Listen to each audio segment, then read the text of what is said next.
Hey guys, what's up? This side is Professor Chirag and finally one of the most awaited lectures जो आप सब लोगों ने मुझे बोला था बनाने के लिए, आपने बोला, मैंने बनाया. This is your JIGL amendments for June 2020 relevant रहेंगे. अच्छा, जून 2020 के लिए रेलिवेंट है तो ऑब्वियसली दिसंबर 2020 के लिए भी रेलिवेंट है ये. तो ऐसी बात नहीं कि खाली जून वाले बच्चों ने देखना है. जो भी लोग जो CS लिखने वाले हैं इस साल के अंदर, आप सब लोगों के लिए वीडियो बहुत ज़्यादा इंपॉर्टेंट होगा.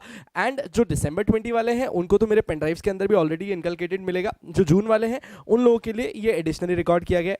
फर्स्ट ऑफ ऑल सर, क्या JIGL में बहुत सारे अमेंडमेंट्स हैं? क्योंकि जब हमने इंस्टीट्यूट की शीट देखी तो उसमें तो बहुत सारे पेजेस थे. अच्छा, बहुत ज़्यादा अमेंडमेंट्स नहीं है, don't worry with that. Quite मतलब इतने छोटू से अमेंडमेंट्स है ना जिसकी कोई हद नहीं है.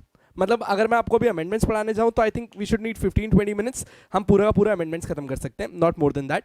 हाउएवर आई फील कि अमेंडमेंट्स पढ़ने का तरीका ये गलत है कि मैं आपको डायरेक्टली सिर्फ ये बता दूं कि ये अमेंडमेंट आया, ये अमेंडमेंट आया, ये अमेंडमेंट आया. बिकॉज आप लोगों की फिर मेहनत पड़ जाएगी. आपको जाना पड़ेगा किसके अंदर, मॉड्यूल के अंदर, या फिर जो लोग मेरे नोट्स से पढ़ रहे हैं या फिर जो लोग किसी और नोट से पढ़ रहे हैं उनको पहले सर्च करना पड़ेगा कि उनका वहाँ पे प्रोविजन कहाँ है, प्रोविजन एक्चुअली डाला भी है कि नहीं डाला है, ये वाला था कि नहीं था, उसको कट करना है, वहाँ डालना है.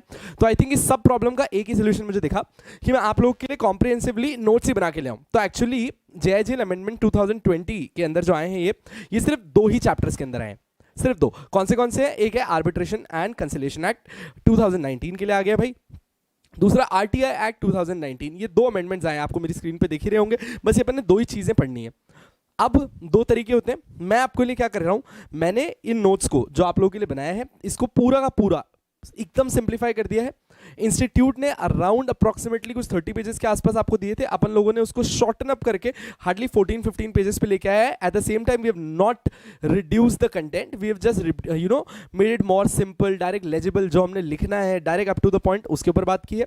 सर, इन नोट्स का और क्या फायदा हो सकता है? इन नोट्स का एक और फायदा है, मैंने इसके अंदर ऑलरेडी मार्क कर दिया है कि अर्लियर प्रोविजन क्या था जो डिलीट हो गया है. सो जो प्रोविजन डिलीट हुआ है मैंने उसको रेड करके मार्क किया. If you can see in the red side, जो ये रेड है ये प्रोविजन पहले हुआ करता था जिसको अपन ने हटाया है, और जो येलो वाला आपको मार्क किया हुआ दिख रहा है that is the new provision जो इन लोगों ने इनकलकेट किया है. तो जहां जहां पे कहीं पे भी ऐसे चेंजेस हैं जो पहले ही हुआ करते थे मैंने उनको रेड किया है, जो नया आया है उसको येलो कर दिया है. So I believe now you know कि हम लोग कैसे इसके अंदर चलने वाले हैं. पहला अपन ऑब्वियसली मेरा favourite arbitration and conciliation act 2019 start करेंगे. व्हाट आई फील इज कि मैं आपको इसको अमेंडमेंट्स की तरह नहीं, मैं इनको आपको लेक्चर की तरह पढ़ा देता हूं. तो यहां से आराम से, शांति से, आराम से पूरा देखने का मैं आपको 1 घंटे के अंदर ये दोनों के दोनों चैप्टर्स पूरे खत्म करवा के देता हूं. इसके बाद आप लोगों को आर्बिट्रेशन एंड कंसिलिएशन और RTI के अंदर कुछ भी नया पढ़ने की जरूरत नहीं है. आपका मॉड्यूल उठाइएगा, अगर स्पेसिफिकली कुछ इसके अंदर ना हो वो आपको देखना हो आप देख सकते हैं और कोई हाथ लगाने की जरूरत नहीं पड़ेगी. Let's start now. First is arbitration and conciliation act 2019. दोस्तों, आर्बिट्रेशन का और कंसिलिएशन का मतलब क्या होता है? ऑब्वियसली आर्बिट्रेशन का मतलब होता है सर, जब कभी भी हम लोग आउटसाइड द कोर्ट सेटलमेंट करने की कोशिश करते हैं हम इसको आर्बिट्रेशन बुलाते हैं. यानी कि है तो ये एक तरीके की कोर्ट ही, पर ये कंप्लीटली कोर्ट नहीं है. और सर क्योंकि ये कंप्लीटली कोर्ट नहीं है, इसको ना अपन ने अलग से रेगुलेट करने के लिए ना पूरी गाइडलाइंस, पूरा एक लॉ बनाया है, पूरा का पूरा एक सिस्टम है जिसको हमने आर्बिट्रेशन एंड कंसिलिएशन एक्ट के अंदर डाला है. सर, ये नाम से तो ऐसा लगता है कि सिर्फ आर्बिट्रेशन और कंसिलिएशन पे बात करता है, पर इस आर्बिट्रेशन एंड कंसिलिएशन को क्यों लाया गया था और कब लाया गया था?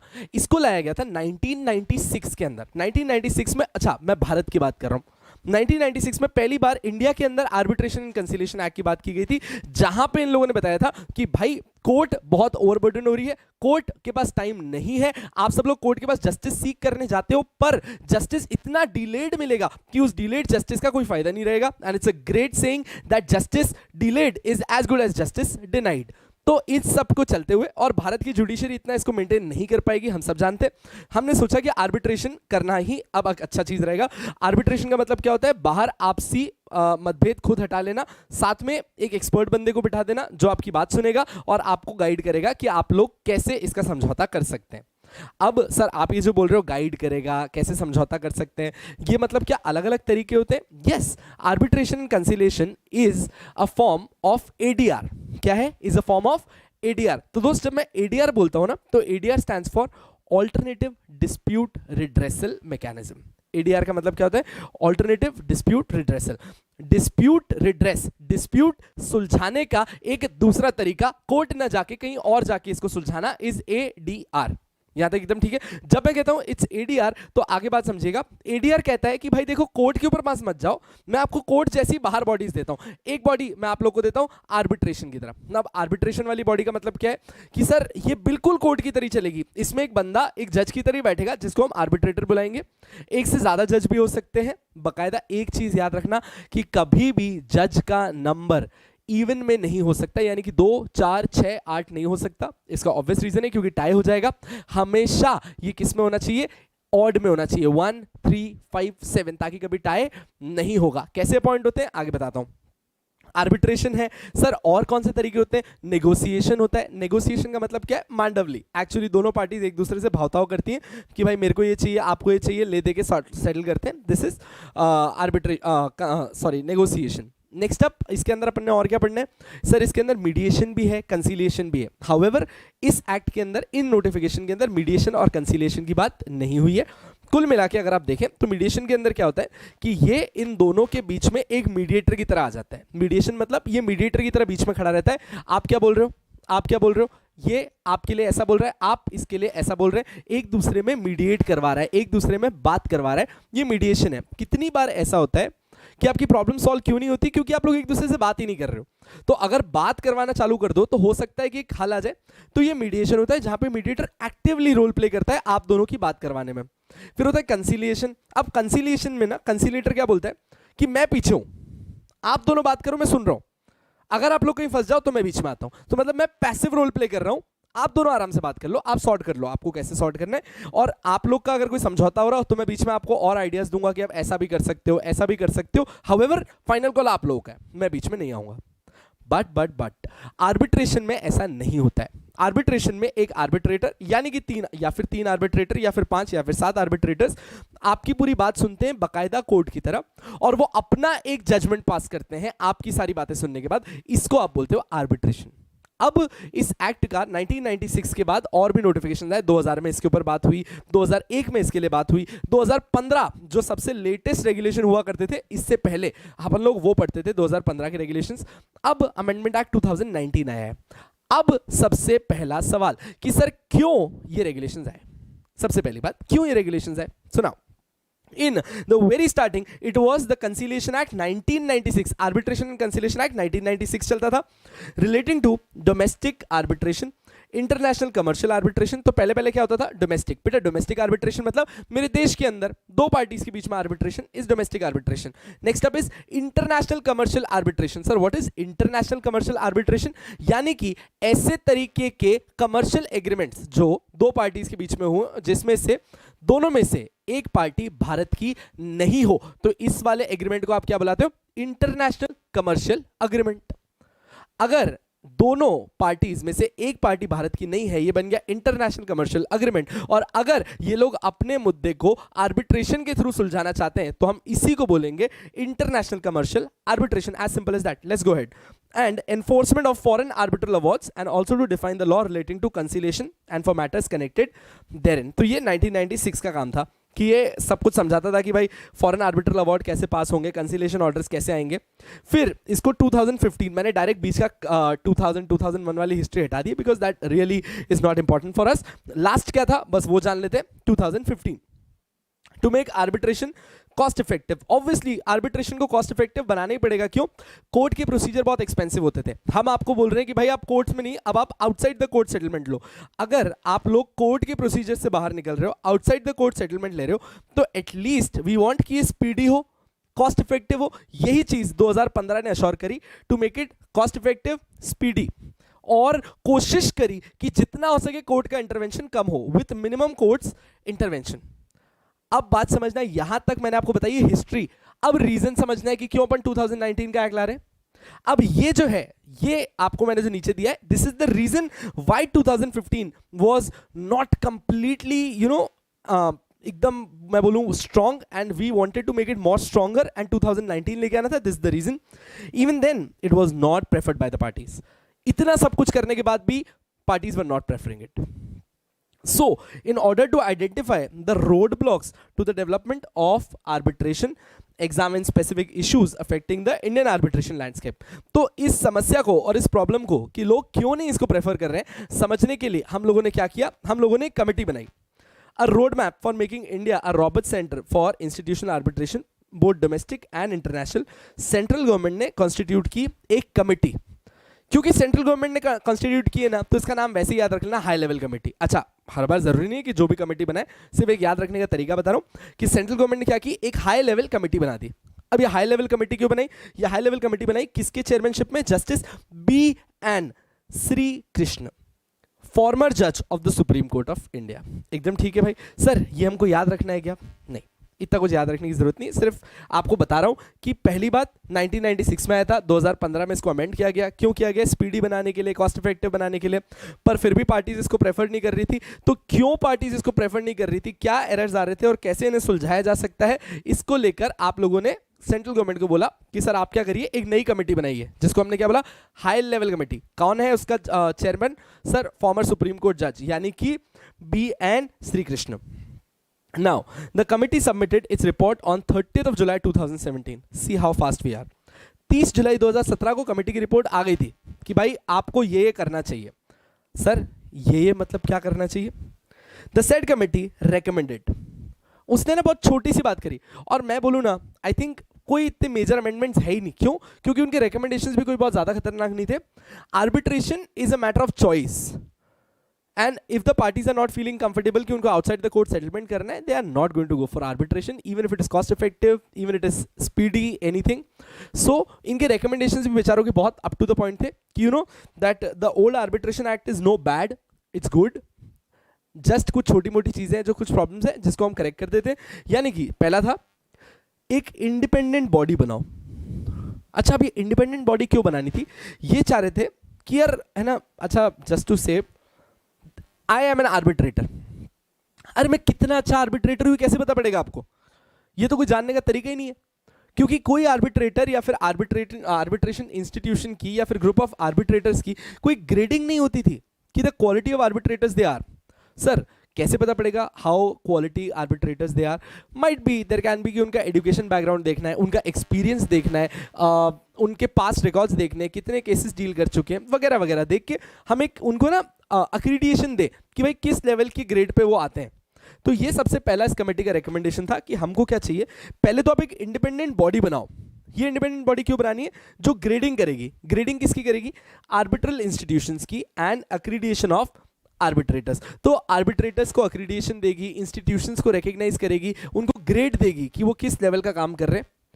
इसके ऊपर मैं आगे आने वाला हूं। और नेक्स्ट है, the committee has also recommended certain amendments to the said act to minimize the need to approach the court for appointment of arbitrators, and this was a good thing to go for. Earlier क्या होता था ना, arbitration act के अंदर अपन लोग बहुत बार court के ऊपर प्रेशर क्रिएट करते थे कि you know you help us decide who should be the arbitrator, और you know if there is any kind of confusion आप बस कोर्ट के पास जाते थे। तो इस एक्ट ने क्या बोला कि अपन एक और बॉडी बनाते हैं, बट आप लोग कोर्ट को तंग मत करो। आप आर्बिट्रेशन कर रहे हो ना, तो कोर्ट को तंग मत करो। It's like I just give you very simple example. अगर मैंने अभी यार ये लॉकडाउन की हालत चल रही है, तो मेरे ना फ्लैटमेट मेरे को एक बात पे बहुत ताना मारते हैं and I feel he is justified. अब मतलब आप हालत देख ही रहे हो हमारी क्या हालत चल रही है यहाँ पे। मतलब बाल कहाँ जा रहे हैं, दाढ़ी कहाँ जा रही है, घर इतना गंदा हो रखा है इसकी कोई हद नहीं। सब एडिटिंग है भाई, सब एडिटिंग है। अगर तुमको एकदम बैक फाइल दिखा दूँ तो तुमको दया आ जाएगी, तुम यहाँ आके साफ करोगे। ठीक है, तो मैं ना कल खाना बना रहा था। ही सेड कि आज खाना आप बनाओगे, और खाना बनाने में मतलब मेरा कोई मुकाबला ही नहीं है। मतलब आप मान लेना कि आप मेरा वीडियो डिलीट करवा दोगे कि तेरा वीडियो भी नहीं देखना, इतना गंदा खाना बना सकता हूँ मैं, बट आई स्टिल कुक, क्योंकि जान है तो जान है। तो मैं बाहर गया, मैं खाना बना रहा था एंड आई कॉल्ड हिम। मैं कहा भैया नमक कहाँ है, भैया मिर्च कहाँ है, दाल कहाँ है, चावल कहाँ है, पता नहीं क्या क्या। He came out and he said Chirag listen, तू अगर काम कर रहा है तो तू पूरा कर। ये हर 5-5 मिनट में मेरे को बुला रहा है, it's as good as you not working for me. तो बेटर है कि फिर मैं ही बना दूं, क्योंकि अगर मुझे 4 बार बाहर आना है। मैं कह यार पता नहीं क्या आदमी है यार। बट देन आई रियलाइज्ड कि बात तो सही है। कोर्ट को यही तो तकलीफ थी कि आप उसे बार बार इंटरवीन कर रहे हो, आप बार बार बोलते हो तुम बीच में आओ, तुम बीच में आओ, तुम बीच में आओ। यही चीज हटानी है। तो मुझे बोलते थे जो बनाना है बना। उसके बाद फिर मैंने भी बना दिया जो बनाना है। वही आर्बिट्रेशन एक्ट भी बोल रहा है कि आप कोर्ट को तंग मत करो, उसको इंटरवीन करने के लिए भी बोल रहे हो, उसको आर्बिट्रेटर्स भी अपॉइंट करने के लिए बोल रहे हो, या कुछ भी कर रहे हो, you are disturbing court. So we want कि कोर्ट इससे एकदम अब बाहर रहेगी और उसको बीच में नहीं लेके आना है, ठीक है एकदम। So the next point and the next recommendation given by them was to minimise the need to approach the court for appointment of arbitrators. तो if there is a problem regarding arbitrators we will tell you where to go, not to the courts, ठीक है। आ जाओ भाई।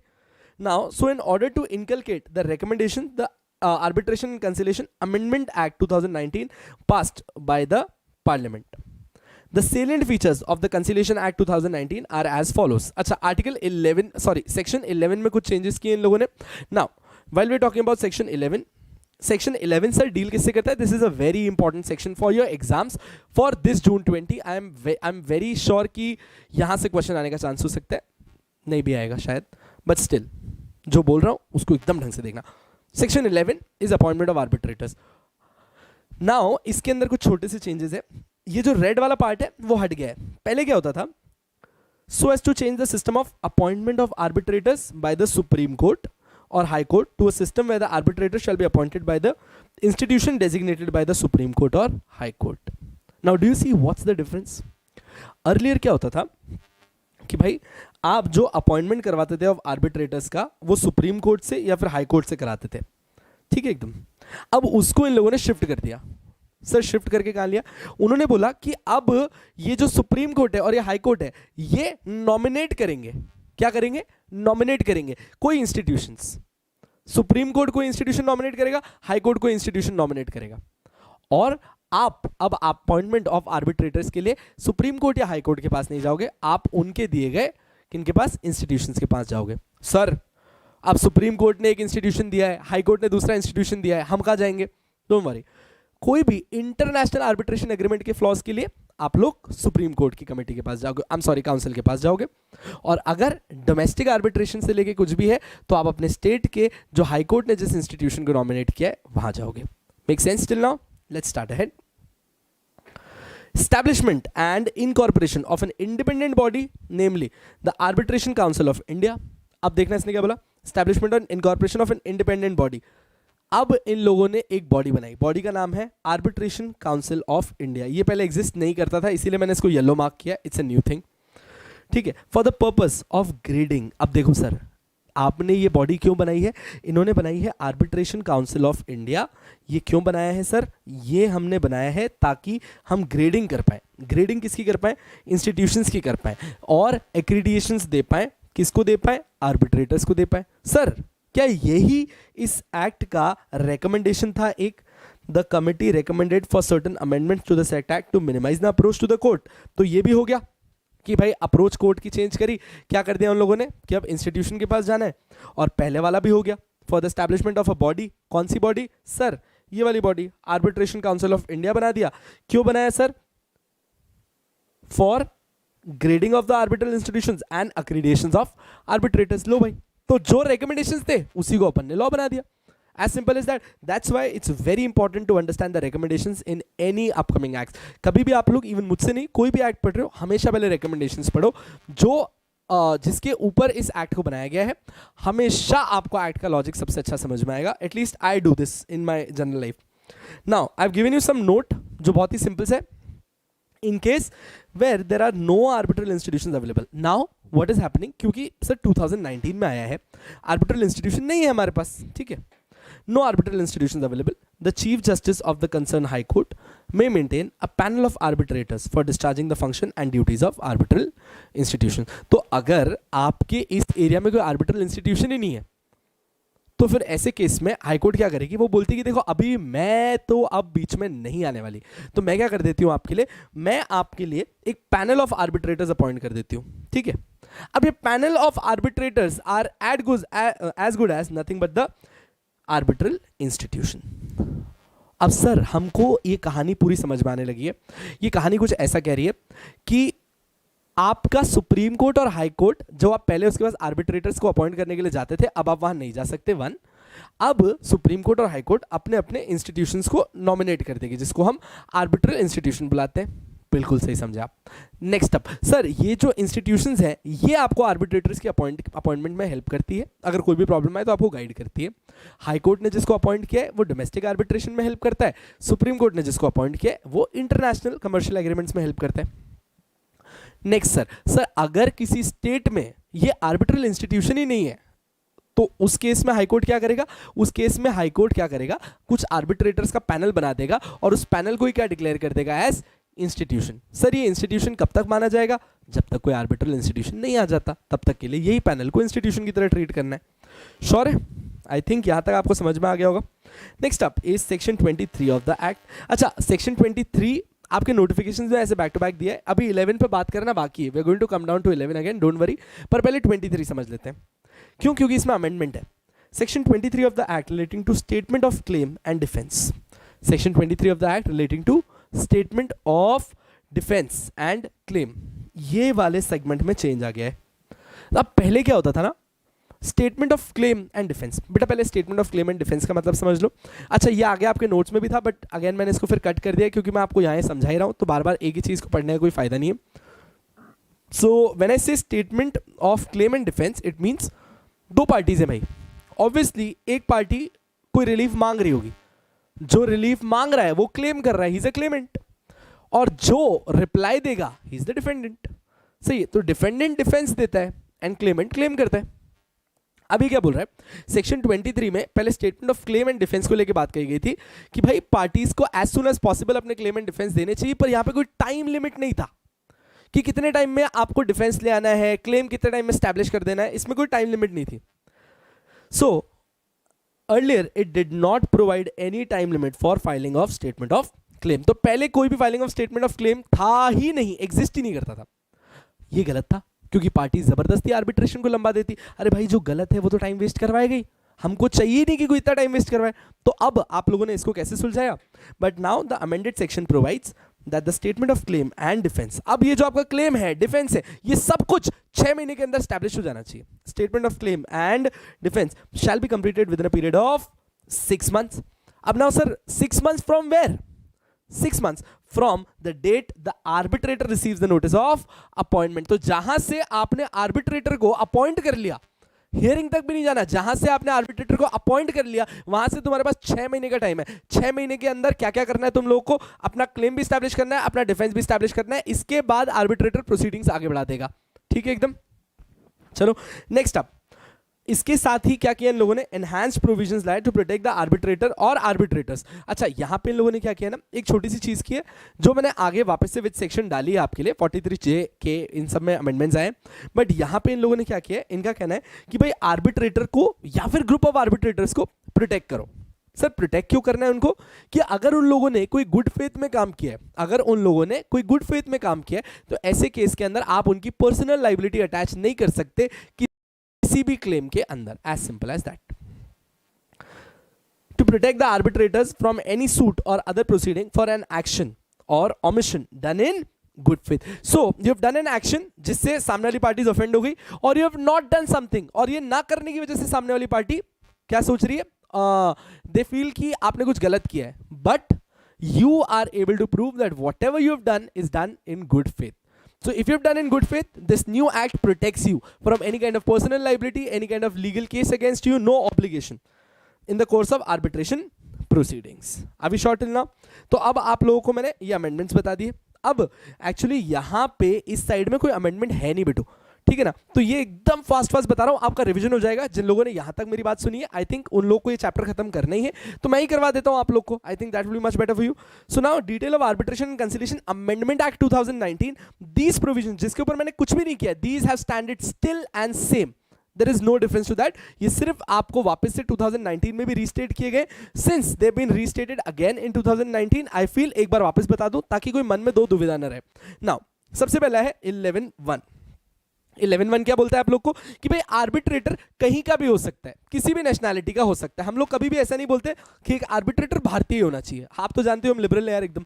सो हमने कभी भी नहीं बोला है, बट याद रहे अगर मान लो कि मेरे और विकास वोरा सर के बीच में एक एग्रीमेंट हुआ था, मेरे और विकास वोरा सर के बीच में एक एग्रीमेंट हुआ था कि भाई हमारा जो आर्बिट्रेटर होगा वो कंपल्सरीली इंडिया का ही होना चाहिए, तो ऐसे केस में 11(1) कहता है कि फिर वो आर्बिट्रेटर इंडियन ही होना चाहिए.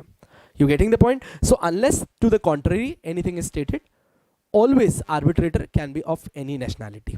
Let's see. 11(1) says a person of any nationality may be an arbitrator unless otherwise agreed by the parties. Next up 11(2). अच्छा, अब इसने क्या बोला ना, parties are completely free. 11(2) ने, अब देखो बेटू ना, बहुत सारे स्टूडेंट मेरे से पूछते हैं कि सर आप सेक्शंस कैसे याद रखते हो. Firstly it's very simple to not remember, however if you want to. अब देखो ना, हमेशा सेक्शन देखना बहुत बहुत एकदम ऐसे ना सीक्वेंस में चलेंगे. अब 11(1) में इसने सबसे पहले आर्बिट्रेटर अपॉइंट होने से पहले उसकी नेशनैलिटी की बात की. अगर आप 11(2) पे जाओगे तो वो अब बात करेगा कि सर कैसे अपॉइंट करना है. नेशनैलिटी तो ये पर अपॉइंट कैसे करना है. तो 11(2) will talk about the procedure behind it. So 11(2) talks about the parties are free to agree on a procedure for the appointment of arbitrator और आर्बिट्रेटर्स. एकदम ठीक है. अब सर 11(1) भी क्लियर हो गया, 11(2) भी क्लियर हो गया. अब 11(3) की बात कर रहे हैं. अब 11(3) में इसने क्या बोला कि मान लीजिए कि आप लोगों के बीच में आपने जो एग्रीमेंट किया था, state that failing any agreement stated above in an arbitration with 3 arbitrators.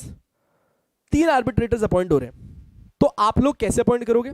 Obviously एक जो क्लेमेंट है वो एक आर्बिट्रेटर अपॉइंट करेगा, एक जो यहां पे डिफेंडेंट है वो एक आर्बिट्रेटर अपॉइंट करेगा, और ये जो 2 आर्बिट्रेटर्स अपॉइंट हो गए, यानी कि एक क्लेमेंट और दूसरा कौन सा, खुद एक डिफेंस वाले का आर्बिट्रेटर, ये दोनों मिलके उसके ऊपर का हेड अपॉइंट करेंगे. एकदम ठीक है. ये 11(3) था. सर 11(3) कैसे याद रखें. इन case of 3 arbitrators, in case of 3 arbitrators each party should opt for 1 arbitrator and the 2 new appointed arbitrators should appoint another arbitrator. 1 2 3. 11(3). Each party shall appoint 1 arbitrator and the 2 appointed arbitrators shall appoint the 3rd arbitrator who shall act as the preceding arbitrator. preceding arbitrator का मतलब जो इन दोनों arbitrators के ऊपर precede करेगा, जो इनको head और lead करेगा. तो सर 11(1) के अंदर क्या था. सर 11(1) में हमने नेशनैलिटी की बात की. 11(2) के अंदर क्या था भाई. सर हम लोगों ने 11(2) के अंदर बात करी कि कोई भी प्रोसीजर हो सकता है. 11(3) के अंदर क्या था. 11(3) के अंदर हमने बोला था इन केस ऑफ 3 आर्बिट्रेटर्स ऐसे करना है. सर अब आगे आप क्या बताने वाले हो. 11(3)(a) ये आया है नया सेक्शन. ये जो है ये नया अमेंडमेंट है. सर कुछ बहुत ही तगड़ी चीज है क्या. नक्को रे नक्को. Very simple, very very easy. 11(3)(a)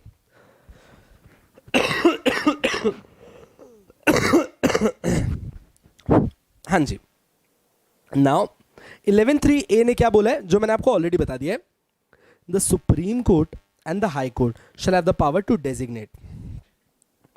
supreme court and the high court have the power to designate what. Designate any institution, designate arbitral institution. ठीक है, जिसको ये लोग ग्रेड करते हैं, which have been graded by the council under 43(1) for the purpose of this act. अब देखना इसने क्या बोला. सुप्रीम कोर्ट और हाई कोर्ट के पास पावर है कि वो आर्बिट्रल इंस्टीट्यूशंस को डेजिग्नेट करेंगे. पर बेटा ये आर्बिट्रल इंस्टीट्यूशन कौन से होने चाहिए. सर ये आर्बिट्रल इंस्टीट्यूशंस वो वाले होने चाहिए जिनकी proper arbitral council of India ने ग्रेडिंग की है, एक्रेडिएशंस दिए हैं. Sure enough. आ जाओ भाई वापस से. It may be noted. अच्छा देखो अब ये बहुत इंपॉर्टेंट है. क्यों. क्योंकि मैंने आपको ऑलरेडी बता दिया. It may be noted that in respect of high court jurisdiction where no graded arbitral institution is available, then the Chief Justice of the concerned High Court may maintain a panel of arbitrators for discharging the function and duties of arbitral institution. मैंने आपको already बताया जहां पे institution available नहीं है वहां पे आपको क्या करना है, एक पैनल ऑफ आर्बिट्रेटर्स बनाना है. सर ये पैनल ऑफ आर्बिट्रेटर्स कौन बनाता है. Chief justice. एकदम ठीक है, chief justice of the concern high court. अच्छा अब यहां तक आई एम श्योर कि आप लोगों को कोई दिक्कत नहीं है. ठीक है, अब let's go head. It further provided. अच्छा देखो अब इसने ना एक और चीज प्रोवाइड की, ये भी बहुत ही टाइम पास सी है. अगर कोई भी पार्टी फेल कर जाती है एक आर्बिट्रेटर अपॉइंट करने से, any party if it fails to appoint any arbitrator, कितने दिन के अंदर. 30 डेज. अच्छा ये 30 अब यूनिवर्सल है. ये वाली पार्टी फेल कर गई 30 दिन में, ये वाली पार्टी फेल कर गई 30 दिन में, दोनों अपॉइंटेड पार्टीज, दोनों अपॉइंटेड आर्बिट्रेटर्स फेल कर गए 30 दिन में, नया आर्बिट्रेटर अपॉइंट करना. इन सब केस में ट्रीटमेंट एक ही होगा. ठीक है. So further it provides if a party fails to appoint the arbitrator within 30 days. अच्छा बेटू 30 days from where. सर जैसे आपने ऊपर बताया था 6 months, कहां से गिनना था हम लोगों को, जहां से आर्बिट्रेटर का अपॉइंटमेंट हुआ है. अब यहां पे आर्बिट्रेटर ही अपॉइंट नहीं हो रहा, तो यहां पे 30 दिन कहां से गिने. तो बेटू यहां पे 30 दिन गिनने का तरीका बहुत सिंपल है. A B, these both are going to fight. Sooner और लेटर इसने या इसने, किसी ने तो क्लेम किया होगा, तो जहां से क्लेम आया तो ऑब्वियसली क्लेम का मतलब है कि उसने बोला होगा let's appoint an arbitrator to discuss this. If any party fails to appoint any arbitrator within 30 days from the receipt of a request to do so from the other party, यानी कि अगर मैं सिंपल बोलूं तो जब एक party claim करती है और जैसे ही ये क्लेम सामने वाली पार्टी को मिल जाता है, यानी कि चिराग ने क्लेम किया था और ये क्लेम जैसे ही विकास वोरा सर को मिल गया, यहां से 30 दिन के अंदर आपको अपना आर्बिट्रेटर अपॉइंट करना होगा. अगर वो फेल कर गए या फिर मैं फेल कर गया, इन दोनों ही केस में हमें क्या करना है मैं आगे बता रहा हूं. पर सर ऐसा भी तो हो सकता है कि हम दोनों को मिलकर एक ही आर्बिट्रेटर अपॉइंट करना हो, क्योंकि आप तो एनी पार्टी बोल रहे हो और the two appointed arbitrators fail to agree on the third arbitrator. तो अगर ये 3 वाला केस है, अभी अपन 3 वाला केस पढ़ रहे हैं, 1 वाला नहीं, 3, 5, 7, 9 वाला केस बात कर रहे हैं. अगर ये 3 आर्बिट्रेटर्स वाला केस है जिसमें either of the party arbitrator appoint करना भूल गई, 2 अपॉइंटेड आर्बिट्रेटर्स भूल गए कि भाई थर्ड आर्बिट्रेटर कैसे अपॉइंट करते हैं, इनको भी कितने दिन का टाइम दिया है सर, इनको भी 30 दिन का टाइम देंगे from the date of their appointment. अब राजा ये तारीखें गिनना जरूरी या दिन गिनना जरूरी नहीं है, हमेशा याद रखना इसका सोर्स कहां से ये दिन गिनने, ये बहुत जरूरी होता है. सर ऊपर हम लोगों को आपने क्या बताया था कि भाई आज के टाइम में क्लेम और डिफेंस कितने टाइम के अंदर आ जाना चाहिए सर, 6 मंथ्स के अंदर आ जाना चाहिए. पर बेटू 6 मंथ्स कहां से सर, 6 मंथ्स जहां से आर्बिट्रेटर अपॉइंट हो गए वहां से. हाउएवर आर्बिट्रेटर्स कितने दिन में अपॉइंट हो जाने चाहिए सर, क्लेम से 30 दिन के अंदर. अच्छा सर अगर ये 3 आर्बिट्रेटर्स वाला केस है और हम दोनों ने तो अपना अपना आर्बिट्रेटर अपॉइंट कर लिया है, तो ये जो नए आर्बिट्रेटर्स हैं इनके पास कितने दिन का टाइम है, हमने कहा 30 दिन का. सर ये 30 दिन कहां से गिनने हैं बेटा, जब से ये अपॉइंट हुए. अब एक सवाल और आता है सर, एक आर्बिट्रेटर 1 जनवरी को अपॉइंट हुआ, दूसरा आर्बिट्रेटर 5 जनवरी को अपॉइंट हुआ, अब कहां से गिनूं 30 दिन बेटा, जिसका लास्ट अपॉइंटमेंट हुआ वहां से 30 दिन आगे बढ़ा देना. Sure enough, this makes sense till now. Shall be made on an application of the party where they need to apply to the arbitral institution designated by the Supreme Court. अच्छा आप supreme court के पास वाले institution के पास कब जाओगे, in case of international commercial arbitration, और by the high Court in case of arbitration other than international commercial arbitration. Is it simple till now? I am pretty sure this is. अच्छा 11.5 तो मैं आपको पढ़ाने भी नहीं वाला हूं. अरे मतलब ऐसा नहीं है, क्यों नहीं पढ़ाने वाला मैं बता रहा हूं, क्योंकि वो ही प्रोविजन जो तुम ऊपर पूरा छाप के रट के आए हो वापस से नीचे आएगा, और वही प्रोविजन आपको क्या बताने की कोशिश कर रहा है कि भाई अगर इस बार सिंगल आर्बिट्रेटर की फाइट है तब भी 30 दिन गिनने. देखो the same which states that if the same happens in an arbitration with a sole arbitrator and the parties fail to agree on the arbitration within 30 days from the receipt of request by one party to the another, the appointment shall be made in the same manner as stated above. That is, if it is a case of international commercial arbitration, should be gone to an institution or to a panel which has been designated by the Supreme Court, and if it is a case of domestic arbitration, should be gone to an institution which has been nominated by the High Court of that concerned state. Sure, let's go ahead. 11.6, where either the parties or the appointed arbitrators fail to comply with the appointment procedure, the appointment shall be made on an application to the party by the institution designated by Supreme Court in case of international commercial agreement or by High Court. एकदम exactly repeat point है, same का same ditto point. So you can 11.6 को सिर्फ आपको बताने के लिए था, आप अपने नोट्स में भी इसको कट कर सकते हैं. मैंने ऑब्वियसली ये नोट्स आप लोग को प्रोवाइड किए, आप लोग को ये नोट्स हमारी वेबसाइट पे मिल जाएंगे, आप लोग को ये नोट्स हमारी ऐप पे मिल जाएंगे यस अकेडमी की. मैं लिंक नीचे वीडियो में ऑब्वियसली डालने वाला हूँ, तो आप वहाँ से निकाल सकते हैं इनको. Section 11.6b. नाउ 11.6b क्या है? The designation of any person. अच्छा ये बहुत ही प्यारी चीज़ है, इसको आपने क्या समझना है ना, कोई भी पर्सन को या फिर कोई भी इंस्टीट्यूशन को बाय द सुप्रीम कोर्ट, जिसको सुप्रीम कोर्ट या फिर हाई कोर्ट ने डेजिग्नेट किया है कि ये द इंस्टीट्यूशन है जिसके पास आप जा सकते हैं, और as the case may be the high court for the purpose of this section shall never be regarded as delegation of judicial power. इसका ये मतलब है कि सुप्रीम कोर्ट और हाई कोर्ट ने अपना पावर डेलीगेट नहीं कर दिया है, मतलब आज भी पावर सुप्रीम कोर्ट के पास ही है, आज भी पावर हाई कोर्ट के पास ही है. डेलीगेशन का मतलब होता है complete transfer of power, delegation नहीं है. यहां पे सिर्फ उन लोगों ने नॉमिनेट किया है कि हमारे बिहाफ पे वो काम कर रहे हैं. Anyhow supreme court and high court are always superior to the delegated parties. Sure. Next up is 11.8. The arbitral institution referred above before appointing an arbitrator shall seek a disclosure in writing from the prospective arbitrator and shall give due regards to. अब इसने 11.8 के अंदर बिल्कुल ही time pass बात करिए. जो institution है जिसको आप जा रहे हो आर्बिट्रेटर अपॉइंट करने से पहले, वो क्या करता है ना, पार्टी से डिस्क्लोजर ले लेता है. सो जिस इंस्टीट्यूशन के पास आप जाना चाह रहे हो वो इंस्टीट्यूशन आपसे पहले डिस्क्लोजर लेता है कि भाई आपकी कोई डिमांड है क्या, आपकी कोई जरूरत है क्या, from the prospective arbitrators and shall give due regards to any qualifications required for the arbitrator. अगर कोई आप लोगों ने डिमांड की थी कि इस तरीके का आर्बिट्रेटर चाहिए तो वो देखेगा कि आर्बिट्रेटर के पास उतना क्वालिफिकेशन है या नहीं है. ऑन द कॉन्ट्ररी अब तो एक्ट ने आर्बिट्रेटर के क्वालिफिकेशन अलग से दे दिए. इसमें है क्या सर? है, बता रहा हूं. Any content of the disclosure and other consideration as are likely to secure the appointment of an independent and impartial arbitrators. तो अगर आप ये दो चीजें देखें तो उसने क्या देखा, पहले उसने आर्बिट्रेटर का क्वालिफिकेशन देखा, और secondly after he is done with the qualification, ये नेक्स्ट कहाँ आगे बढ़ गया, ये नेक्स्ट आगे बढ़ गया ये देखने के लिए कि क्या ये एक इंडिपेंडेंट काम कर पाएगा, क्या ये इम्पार्शली काम कर पाएगा. यानी कि जो सेकेंड पॉइंट है उसमें वो बेसिकली सिर्फ उसकी इंडिपेंडेंस को चेक कर रहा है. ठीक है, चलो भाई नेक्स्ट अप है 11.9 प्रोवाइड करता है that in case of appointment of a sole or third arbitrator. अच्छा ये सेम पॉइंट है, I am not going to explain this, read कर रहे हैं वैसे ही आएगा समझ में. In an international commercial agreement the arbitral institution designated by Supreme Court may appoint an arbitrator of a nationality other than the nationalities of the parties where the parties belong to different nationalities. 11.11 where more than one request has been made to different arbitral institution. अच्छा ये अच्छा point है, I want you guys to remember this point. Normally भी मैं जब पढ़ाता भी हूँ तब भी मैं इस पॉइंट पे हमेशा ज़्यादा ध्यान देता हूँ क्योंकि कोई ऐसा टफ पॉइंट नहीं, बट आई थिंक हमेशा ये वाला पॉइंट 11.11 आपको याद होना चाहिए. ये बोलता है जब मान लो कि भाई दोनों पार्टीज ने रिक्वेस्ट कर दी, इसने भी कर दी इसने भी कर दी, और किया क्या इन लोगों ने, अलग अलग आर्बिट्रल इंस्टीट्यूशंस में जाके रिक्वेस्ट कर दी. ए ने इसको, बी ने उसको. अब क्या हो रहा है देखो, इसमें बहुत सारे लोग बोलते हैं कि सर जो बाद वाला एप्लीकेशन है वो वैलिड माना जाएगा. ठीक है, ये बहुत सारे लोग बोलते हैं. तो यहां पे याद रखना ऐसा नहीं होता. आपने सीपीसी के अंदर रेस जुडिकाटा रेस सब जुडाइज ये रूल पढ़ा होगा मुझसे, अगर आपको याद हो तो सीपीसी के अंदर पढ़ा था अपन बेटू.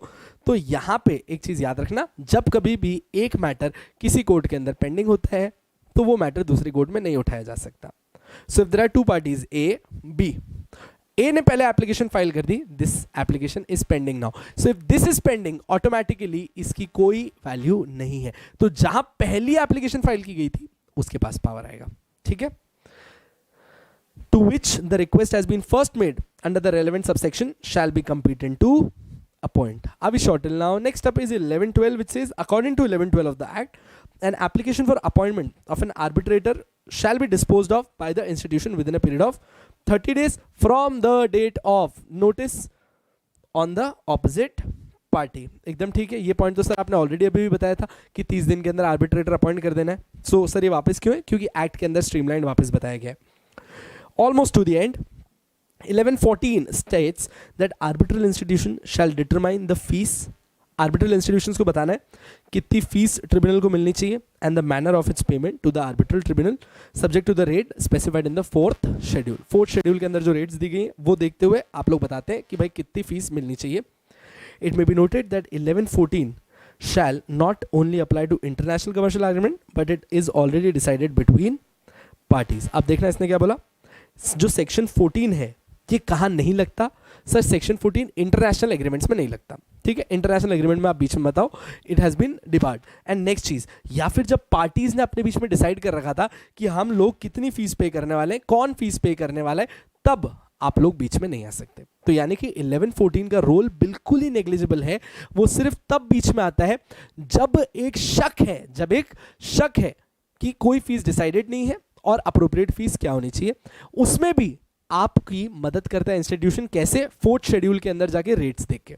श्योर सर, फोर्थ शेड्यूल हमको पढ़ना है क्या? ना. ठीक है, let's go head. Now next up is your interim measures bye arbitral tribunal. Sir इसमें कोई अमेंडमेंट है क्या? नो. इंटरिम मेजर्स के अंदर भी कोई अमेंडमेंट नहीं आया है. ठीक है, देख लेते हैं.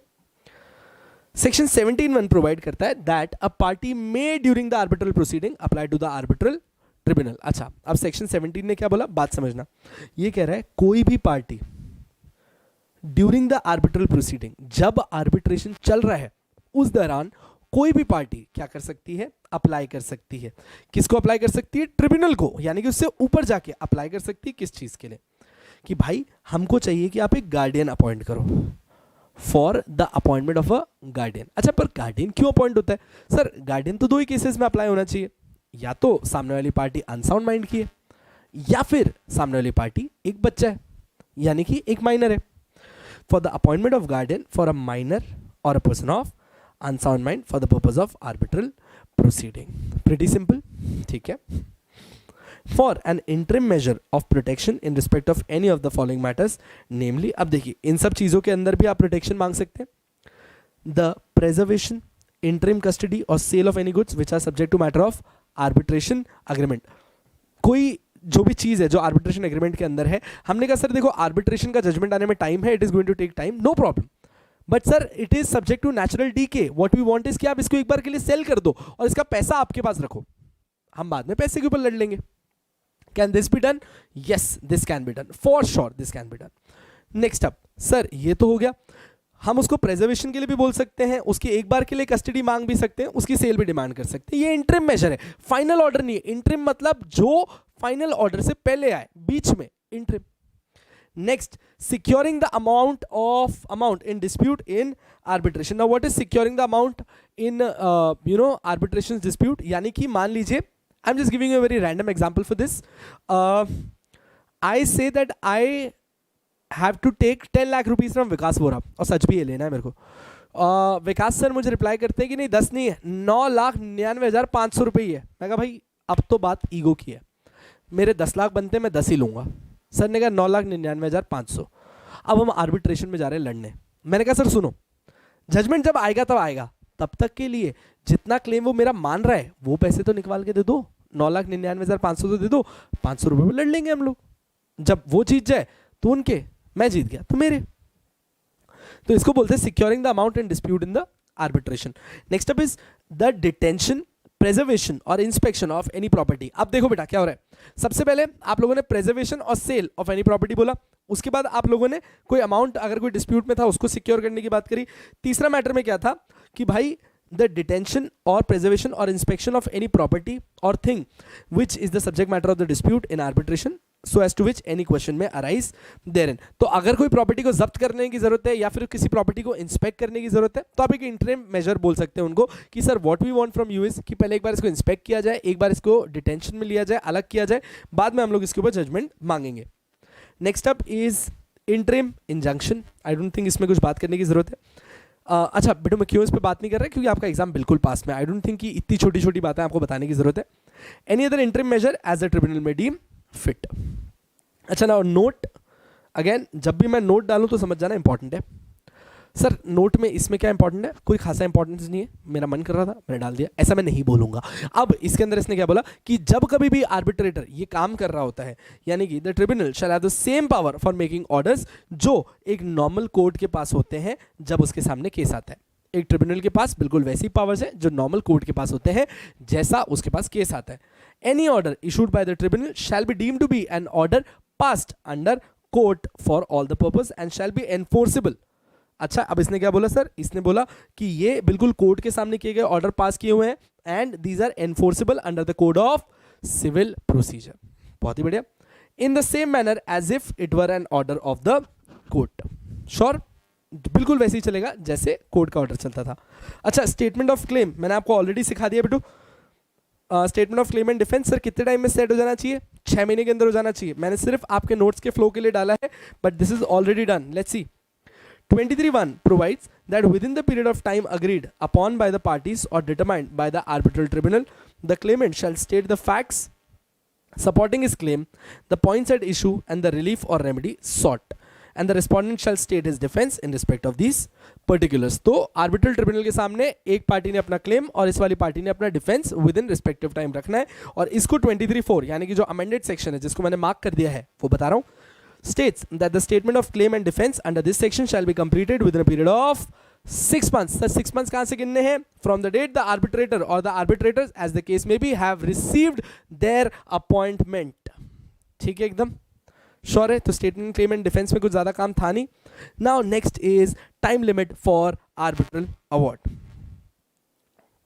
दिस हैज ऑलवेज बीन, मैं हमेशा बोलता हूं दैट टाइम लिमिट के ऊपर क्वेश्चन आने का चांस होता है. 2019 में सर इसके अंदर कोई खासा चेंज आया है क्या? नहीं आया है. So it has almost been exactly the same, but still ये एक मेरा फेवरेट टॉपिक्स में से आता है जिसके ऊपर क्वेश्चन आ सकता है, इसीलिए मैं जल्दी से बता देता हूं. 29A1 डील कर रहा है. देखते हैं क्या बोल रहा है. क्या पढ़ रहे हैं सर? सर हम पढ़ रहे हैं टाइम लिमिट, कि कितने टाइम के अंदर एक आर्बिट्रल अवार्ड आ जाना चाहिए. सर अवार्ड का मतलब क्या होता है? अवार्ड का मतलब sir as good as judgment. कितने टाइम में आर्बिट्रेशन का जजमेंट आ जाना चाहिए is what we are going to discuss. 29A1 provides that the award in matters other than international commercial arbitration. अच्छा, इंटरनेशनल कमर्शियल आर्बिट्रेशन छोड़ दो, इसको अपन लोग बिल्कुल टाइम लिमिट के अंदर बांधते नहीं है. बहुत छोटी सी टाइम लिमिट है. आर्बिट्रेशन को 12 महीने का टाइम दिया जाता है और कुछ एक्सटेंशन मिल सकता है अगर पार्टीज चाहे तो, और अगर उससे भी ज़्यादा आपको चाहिए, पहले ना एक बार लेमन समझना. लो एक बेसिक आइडिया ले लो. नॉर्मली आपके पास 12 महीने का टाइम है आर्बिट्रेशन खत्म करने के लिए. सुनना आराम से, बाद में यही चीज़ रिपीट है. 12 महीने का टाइम है आर्बिट्रेशन खत्म करने के लिए. सेकेंडली, आपको 12 महीने के बाद भी अगर ज़रूरत पड़ती है तो अगर दोनों पार्टीज अग्री करती हैं तो आपको 6 महीने और मिल सकता है. आपको 6 महीने और मिल सकता है. 6 महीने के बाद आपको आपका जॉब टर्मिनेट करना ही पड़ेगा क्योंकि आप खत्म नहीं कर रहे काम. इसको टर्मिनेशन ऑफ मैंडेट बोलते हैं.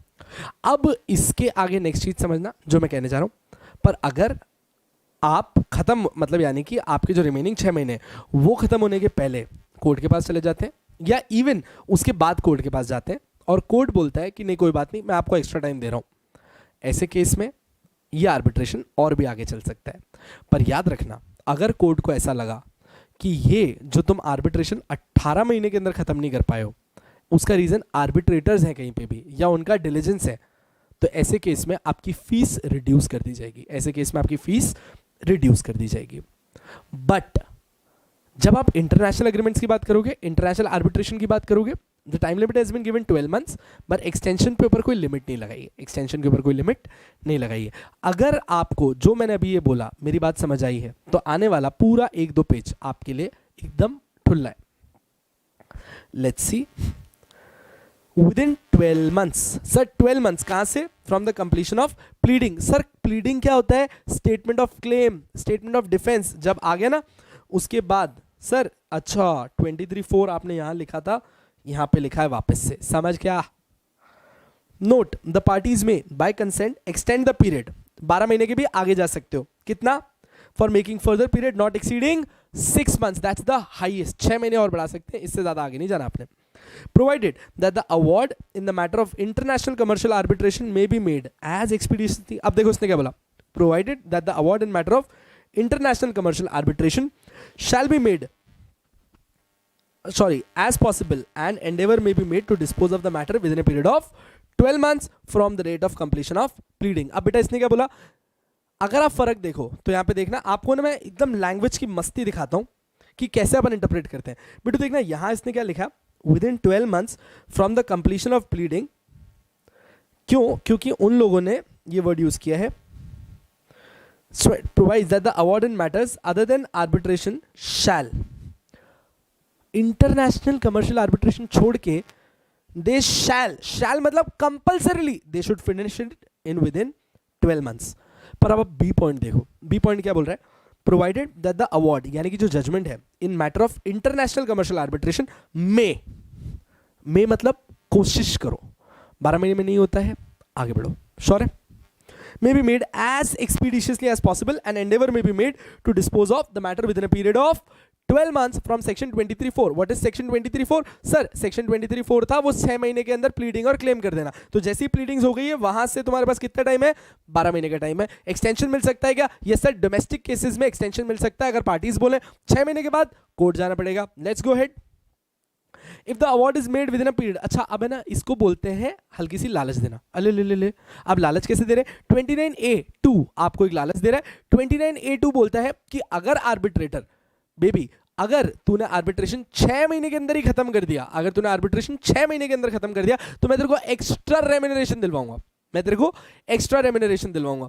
सो if the award is made within a period of 6 months from the date of the arbitral tribunal enters upon the reference, the tribunal shall be entitled to receive such amount of additional fees as the parties may have agreed. तो ये starting में agree हो जाता है कि अगर arbitrator ने 6 महीने के अंदर सॉर्ट आउट करवा दिया तो ऐसे केस में हम आपको इतना एक्स्ट्रा फीस देंगे. This is subject to the decision of parties. आगे, अच्छा, अगर ये अवार्ड ऊपर दिए गए टाइम में यानी कि 12 महीने या फिर बढ़ा के जो 6 महीने कर दिए, 6 महीने में भी खत्म नहीं होता तो आर्बिट्रेटर की जॉब खत्म. Shall terminate unless the court has extended it. Unless the court has extended.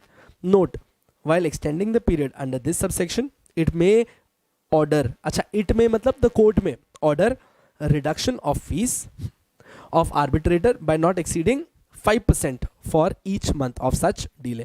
आपकी फीस का 5% कम किया जा सकता है हर महीने. Provided also that the arbitrator shall be given an opportunity of being heard before the fees is reduced. Again, this is natural justice. Natural justice के तहत हमेशा हम आर्बिट्रेटर को राइट देंगे कुछ भी उसके खिलाफ एक्शन लेने से पहले. 29A6 प्रोवाइड्स कि जब कभी भी आप पीरियड एक्सटेंड कर रहे होते हो, it shall be open to court to substitute one or all of the arbitrators. अगर कोर्ट को लगता है कि आप लोग बच्चे अच्छे से काम नहीं कर रहे, आप लोग वर्थ इट काम नहीं कर रहे, तो कोर्ट आपको क्या कर सकता है, सेट असाइड कर सकता है, सारे आर्बिट्रेटर्स को भी, किसी एक आर्बिट्रेटर को भी. और बच्चों जब नया आर्बिट्रेटर आता है ना, वो वापस से ग्राउंड जीरो से बात नहीं सुनेगा, जहां पे केस है वो वहीं से आगे बढ़ाता है. ठीक है. The court to substitute one or all of the arbitrators, and if one or all of the arbitrators are substituted, the arbitral proceeding shall continue from the stage already reached and on the basis of evidence and material already on record, and the arbitrator appointed under this section shall be deemed to have been received the evidence and material. उनको पहले ही वो evidence मिल चुका है, उनको पहले ही वो material मिल चुका है. As per last 28A9, an application filed under this section shall be disposed of by the court as expeditiously as possible, and endeavor shall be made to dispose of the matter within a period of 60 days from the date of service of notice on the opposite party. ठीक है एकदम. तो बस इसमें कुछ भी नहीं था. 60 डेज का टाइम है भाई. कोर्ट जितना पॉसिबल हो पाए जल्दी से जल्दी डिस्पोज ऑफ करेगी इस मैटर को, पर 60 डेज के अंदर तो कर ही देना है. बहुत बढ़िया.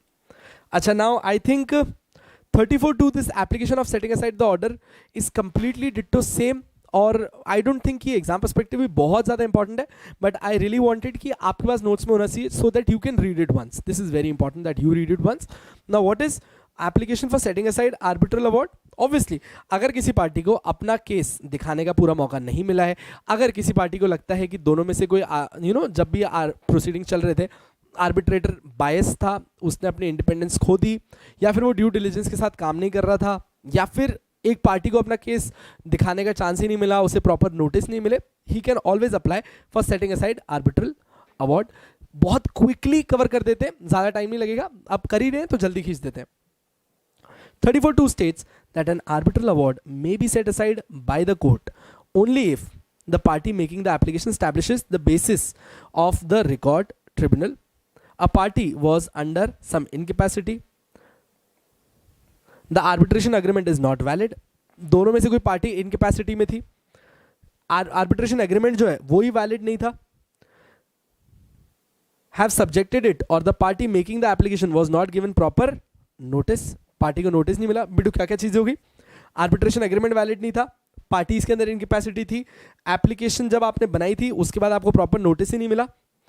Appointment of an arbitrator or of the arbitral proceeding or any otherwise unable to present his case. तो इसने क्या बोला? आर्बिट्रेटर को अपॉइंट करने में आपको प्रॉपर मौका नहीं मिला. The party making the application was not given proper notice of the appointment of arbitrator or the arbitral proceeding, or was otherwise unable to present his case, or the arbitral award deals with a dispute not falling within the terms of submission to arbitration. ऐसा मुद्दा था जो arbitration में जा ही नहीं जा सकता. Sir ऐसा कौन सा मुद्दा था जो आर्बिट्रेशन में नहीं जा सकता? अरे तुम क्या रेप और मर्डर केसेस आर्बिट्रेशन में सुलझाओगे? Not possible. सो ऐसे मुद्दे जिनको आप लोग आर्बिट्रेशन में ले जा ही नहीं सकते, उनके लिए. अच्छा, अब ये वाली लाइन समझना. और it contains decision or matters beyond the scope of submission to arbitration. या फिर वो ऐसे मुद्दों के ऊपर था जो आर्बिट्रेशन के मुद्दों के बाहर ही थे. पर अब बेटा एक बात समझना, सर आर्बिट्रेशन में 2-3 मुद्दे चले गए एक ही पार्टी के बीच में, जिसमें से कुछ आर्बिट्रेशन के लिए जा सकते थे, कुछ नहीं जा सकते थे, तो क्या करेंगे? Now this is the note that if the decision on matters submitted to arbitration can be separated from those not so submitted. So इसने क्या बोला? अगर the decision on the matter submitted to arbitration can be separated from those not so submitted, only that part of the arbitral award which contains decision on matter not submitted to arbitration may be set aside. बहुत ही simple सी बात है, अगर आपने line ढंग से पढ़ी हो ना तो आपको मेरी ये बात वापस सुनने की जरूरत नहीं पड़ेगी. अगर if the decision on matters submitted to arbitration can be separated, ये जो डिसीजन है इसको अलग अलग किया जा सकता है. कौन से मुद्दों पे आर्बिट्रेशन का पावर है, कौन से पे नहीं है, इनको अलग अलग किया जा पा रहा है. From those not so submitted, only that part of the arbitral award which contain decision on matter not submitted to arbitration may be set aside. बस उन्हीं को सेट असाइड करना जो आपने आर्बिट्रेशन के लिए लाने ही नहीं थे या फिर आ ही नहीं सकते थे, बस उनको सेट असाइड करो. जिसके ऊपर आर्बिट्रेटर का राइट है वो जजमेंट अवार्ड एकदम वैलिड ही रहेगा. ठीक है.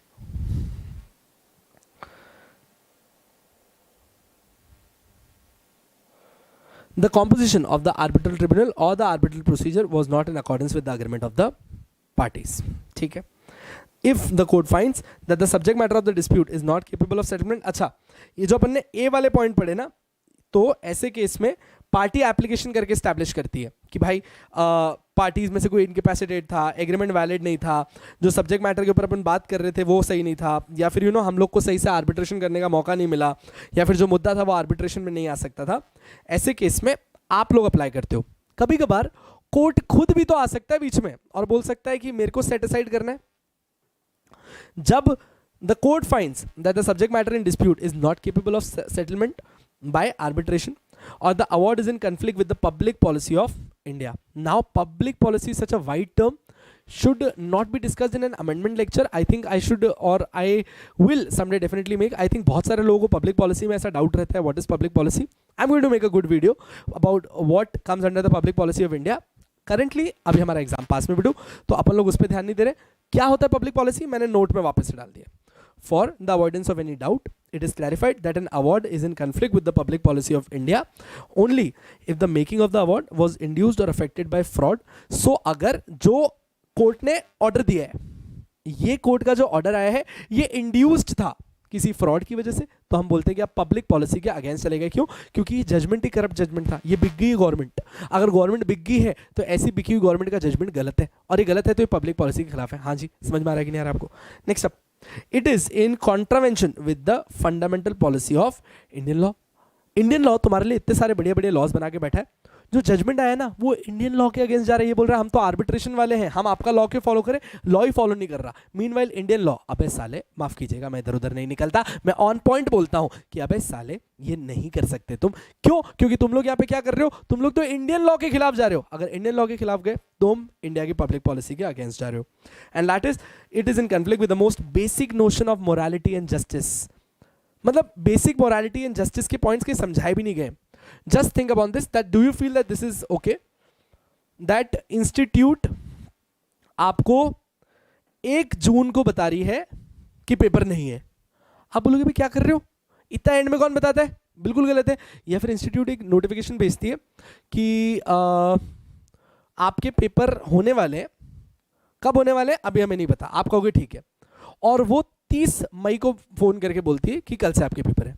आपने कहा बे पागल हो गए, इतना जल्दी इतना आसपास कैसे कर सकते हो, this is not possible, we are not going to do it. So ऐसे केस के अंदर जो अपन लोग बोल रहे हैं यहाँ पे कि भाई ये जो हो रहा है ना, आप बोल रहे हो यार जस्टिस ही नहीं है, आप मोरालिटी अगेंस्ट जा रहे हो. इसको मोरालिटी एंड जस्टिस की बात करते हैं. थोड़ा सा अच्छा टाइम मिल गया होता, हम बोलते हैं आप जस्टिस कर रहे हो. एक तीर दो निशाने. Next up is your appealable orders. Please ये आप लोग रीड कर लेना, not that important. Appealable orders यार. नाउ ये जो कॉन्फिडेंशियलिटी ऑफ इंफॉर्मेशन है, ये एक नई चीज ऐड की गई है इसमें सेक्शन 42A के नाम पे. सर क्या ये इंपॉर्टेंट है? कतई नहीं. क्यों? क्योंकि इसको नया सेक्शन कोडिफाई करके ऐड किया गया, पर ये एक अनरिटन रूल ही था. ये एक अनरिटन रूल ही था. सर क्या था इस 42A के रूल के अंदर? अब 42A का रूल क्या कह रहा था ना कि भाई मी बीइंग एन आर्बिट्रेटर, जिसने आप लोगों की सारी बात सुनी, आपके सारे एविडेंसेस देखे, आपके सारे डॉक्यूमेंट्स देखे, I have known a lot about you and I should always keep it confidential. मैं कभी भी ये बातें किसी को बताऊंगा नहीं कि मुझे आप लोगों के बारे में क्या क्या पता है. ये मेरी ड्यूटी है कि मैं किसी को ना बताऊं. Without it was an unwritten rule. अब बस इसको 42A के अंदर बोल दिया गया that the arbitrator, the arbitral institution and the parties to the arbitration shall maintain confidentiality of all arbitral proceeding except. अच्छा, कब आपको confidentiality रखने की जरूरत नहीं है? Except award where its disclosure is necessary for the purpose of implementation and enforcement of the same. तो इसने क्या बोला कि कभी भी आर्बिट्रेटर कोई भी अंदर की बात जो उसे पता पड़ी है वो किसी को बताएगा नहीं. However, उसे कब बताना पड़ेगा, बस अवार्ड जो उसने दिया है ना वो डिक्लेयर करना जरूरी है. क्यों? क्योंकि अगर आप अपना अवार्ड डिक्लेयर नहीं करोगे तो इसको इंप्लीमेंट कैसे किया जाएगा. This is very important, right. So this is 42A. उसके बाद 42B भी एक नया आया है, अमेंडमेंट है, तो अगेन मैंने इसको मार्क किया. So 42B of the act, no suit or other legal proceeding shall lie. अच्छा, अब ये 42B ने क्या किया है ना, आर्बिट्रेटर को प्रोटेक्शन दिया. 42B ने क्या किया है, आर्बिट्रेटर्स को प्रोटेक्शन दिया. सो इसने क्या बोला कि भाई कोई भी केस, कोई भी legal proceeding shall not lie against the arbitrator for anything which is done in good faith. ये ऊपर भी मैं आपको ऑलरेडी पढ़ा के आया था.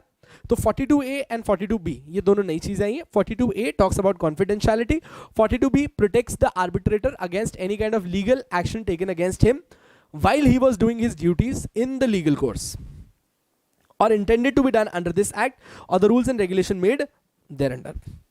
Now coming down, next is ACI. This is something which is important. क्यों? क्योंकि नया है ये, ठीक है. So ACI is Arbitration Council of India. Sir इसको अपन ने क्यों बनाया था? Arbitration and Conciliation Act ने इसके ऊपर कुछ ड्यूटीज इंपोज की, उनको पूरी करने के लिए आया है. सर कौन सी वाली? एक्रीडिएशन ग्रेडिंग वाली. आ जाओ कर लेते हैं उसके ऊपर बात. Arbitration Council of India. अब सर देखो 41, 42A, 42B, 43B ये सब नए सेक्शंस हैं. अगर तुम नोटिस करो तो ये सारे इंसर्शंस हैं. इसके हेड सेक्शंस पहले भी हुआ करते थे, नए नए सेक्शंस इसके अंदर सब सेक्शंस की तरह इंसर्ट किए गए, इसीलिए आपको ऐसे कुछ थोड़े से अलग अलग नाम देखने को मिल रहे हैं. 43B empowers the government. अच्छा, 43B ने गवर्नमेंट को क्या पावर दिया है कि वो लोग क्या एस्टैब्लिश कर सकते हैं? एक arbitration Council of India. Sir क्या ये ऊपर भी अपन ने पढ़ा था? हाँ मेरे भाई पढ़ा था.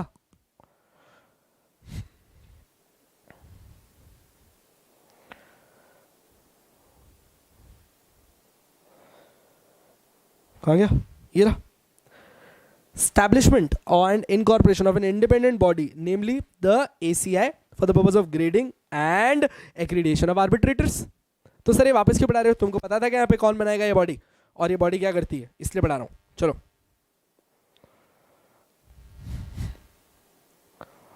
आज भी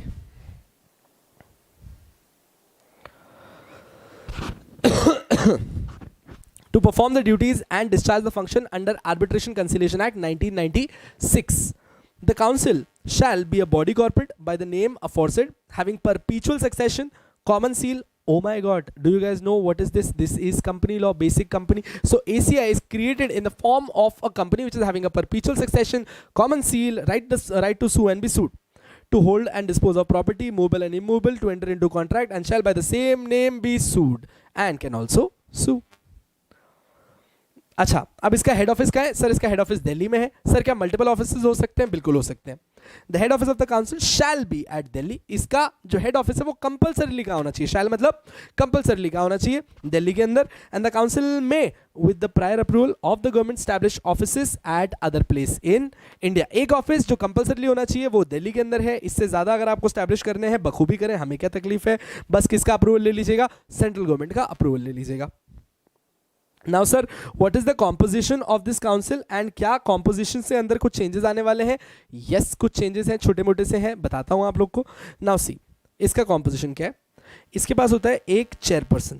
इसके पास क्या होता है? एक chairperson. अच्छा वैसे ना मैं मेरे notes में क्या करता हूँ कि highlight कर देता हूँ ये chairperson to be nominated by and who is the chairperson. मैंने इसमें क्यों नहीं किया? क्योंकि multiple highlighting हो जाती है, आप confuse हो जाते हैं, इसीलिए मैंने ये मेरे पढ़ाने के टाइम पे मैं क्या करता हूँ, वैसे आप यूजुअली नॉर्मल लेक्चर्स में देखेंगे तो मैं हाईलाइट कर देता हूँ.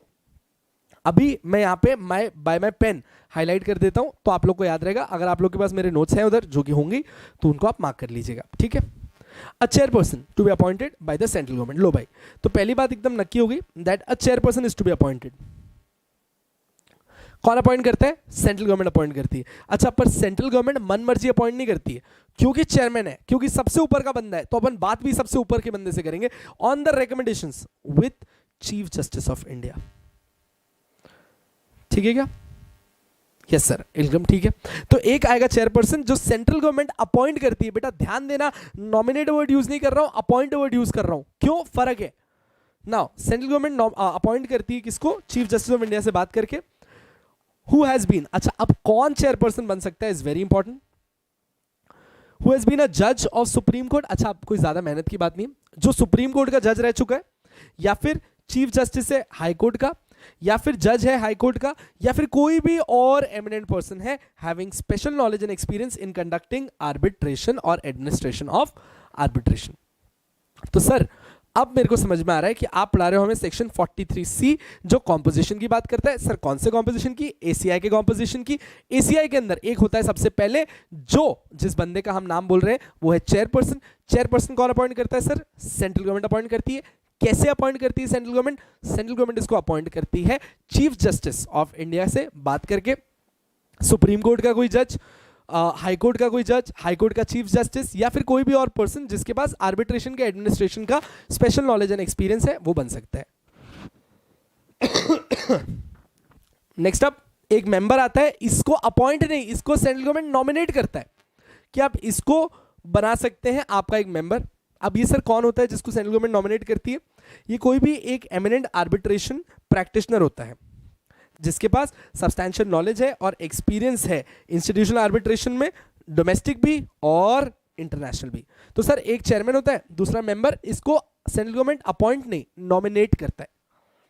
थर्ड, अब अपॉइंट करता है मेंबर, एक और मेंबर। तो अभी तक का कॉम्पोजिशन कैसा बन रहा है? चेयरपर्सन प्लस मेंबर, इसको आप डाल सकते हो अपॉइंटेड बाय सेंट्रल गवर्नमेंट। इस मेंबर के आगे भी आप डाल सकते हो अपॉइंटेड बाय सेंट्रल गवर्नमेंट। फिर one more member, this is nominated. इसका भी आपको लॉजिक पता है। अब इसके वाले पे आ गया हूं मैं, आ जाओ। Bye the central government in consultation with the chairperson. अब ये वाला बंदा कौन अपॉइंट हो रहा है? सेंट्रल गवर्नमेंट ही अपॉइंट कर रहा है, पर इस बार वो चेयरपर्सन से बात करता है।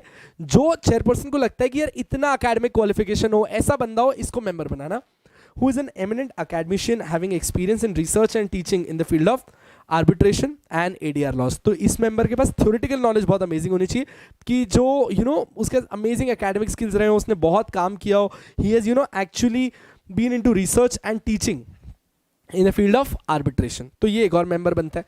तो सर आप हमारे सामने 3 लोग ले आए। Chairperson can be supreme court का जज, हाई कोर्ट का जज और एनी अदर स्पेशलाइज्ड पर्सन। एक मेंबर जो अपॉइंट करती है सेंट्रल गवर्नमेंट, वो कंसल्टेशन से होता है हमारे चेयरपर्सन की, और ये कोई टीचर या रिसर्चर होना चाहिए आर्बिट्रेशन के अंदर। एक बंदा आप नॉमिनेट करते हो जो आप लोगों को लगता है कि उसका सब्सटैंशियल नॉलेज है। Next, Secretary to the Government of India in the Department of Legal Affairs, Ministry of Law and Justice or his representative not below the rank of Joint Secretary shall also become a member. अब इसने क्या बोला? एक और कौन? Government of India से जो secretary है, कौन से डिपार्टमेंट में? लीगल अफेयर्स मैनेज करने के लिए ministry of law and justice के अंदर, या फिर उसका कोई रिप्रेजेंटेटिव भी आ सकता है, पर वो representative should never be below the rank of joint secretary. अब ये मेंबर है, पर बिटू इसके आगे ना एक्स ऑफिशियो लिखा है मैंने। अब एक्स ऑफिशियो का मतलब क्या होता है राजा समझना। एक्स ऑफिशियो का मतलब होता है by virtue of his position at some other place. I give you an example. Yes Academy के अंदर जो JIGL पढ़ाएगा, he should be the chairman of the board of Yes Academy. Yes Academy के अंदर जो JIGL पढ़ाएगा वो Yes Academy के बोर्ड का चेयरमैन होगा। Now in such a case, you do not have to appoint the chairperson of the meeting. Why? Because automatically जो JIGL पढ़ा रहा होगा, यानी कि मैं, वो अपने आप क्या बन जाएगा? चेयरपर्सन बन जाएगा। क्यों? Ex officio. एक्स ऑफिशियो का मतलब होता है by virtue of my position at some other place, मेरे को आप दूसरी जगह पे नॉमिनेट कर देते हो। ठीक है, तो यहाँ पे इसने क्या बोला? एक और मेंबर आएगा। ये मेंबर कौन है? ये मेंबर है जो गवर्नमेंट ऑफ इंडिया का सेक्रेटरी है। कहां पे?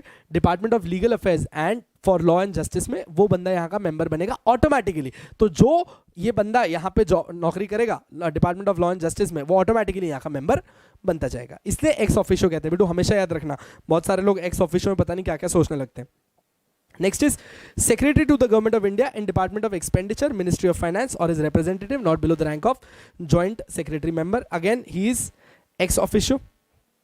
One part-time member appointed by Central Government. एक part-time member आता है जिसको Central Government लेके आती है, of a recognized body of commerce industry chosen on a rotational basis.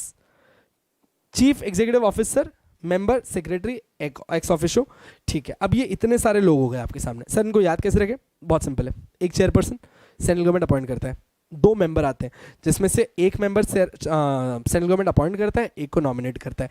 ये आपके 3 पॉइंट हो गए। उसके बाद 2 लोग हैं एक्स ऑफिशियो, एक है secretary to what ministry of law and justice, और दूसरा है secretary to the government of department of expenditure, ministry of finance. अगर तुमने यहां तक भी याद रख ली ना, हो गया काम।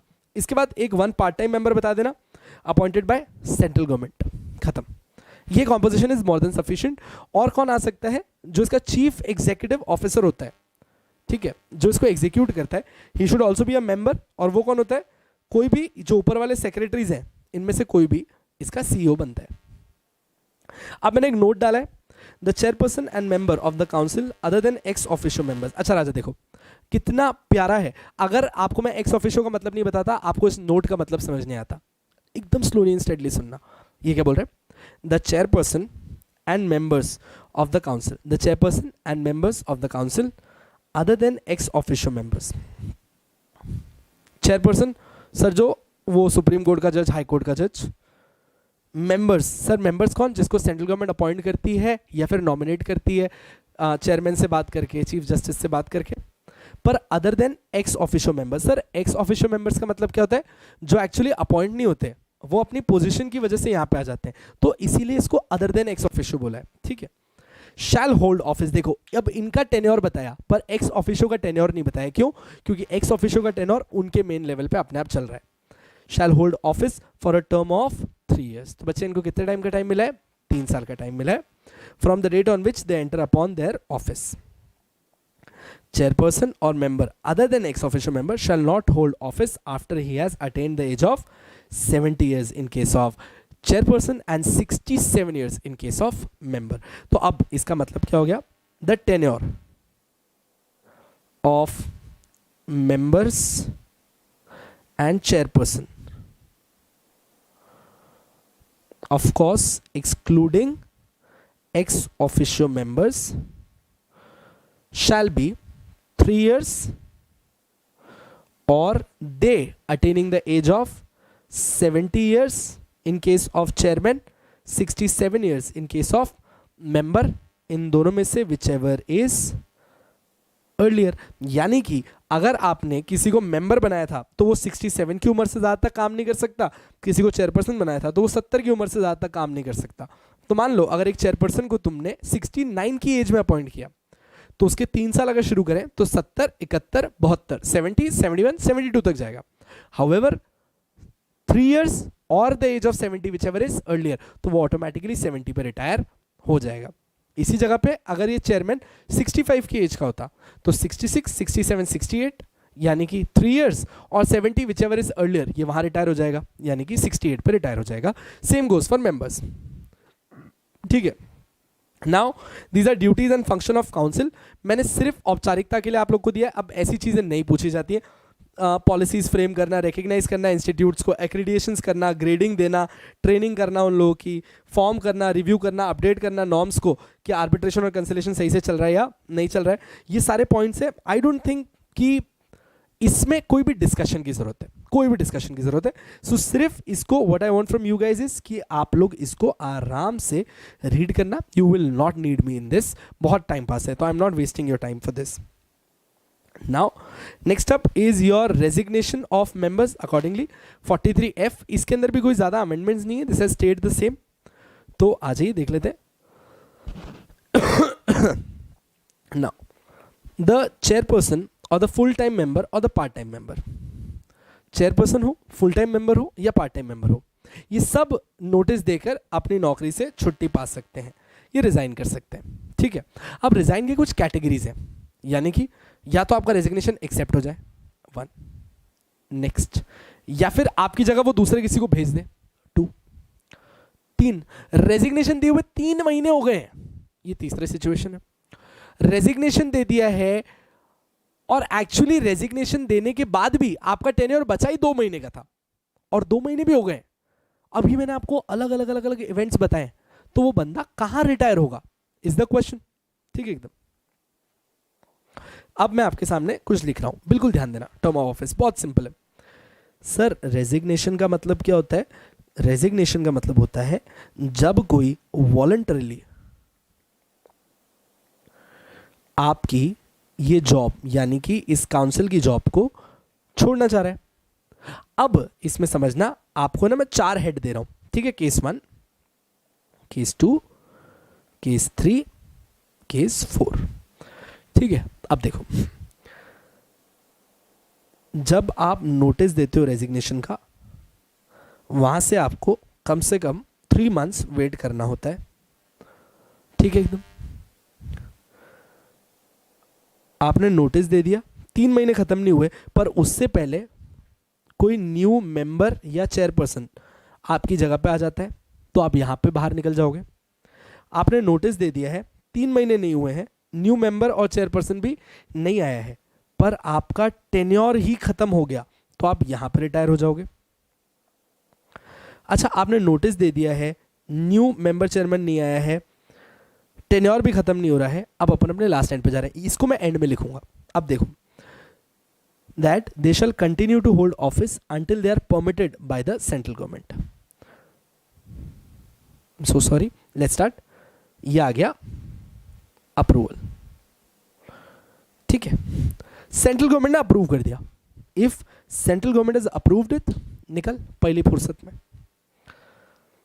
They shall continue the office until they are permitted by the government to relinquish. Relinquish का मतलब होता है छोड़ देना उनका ऑफिस, और until the expiry of 3 months. Until the expiry of 3 months from the date of receipt of such notice.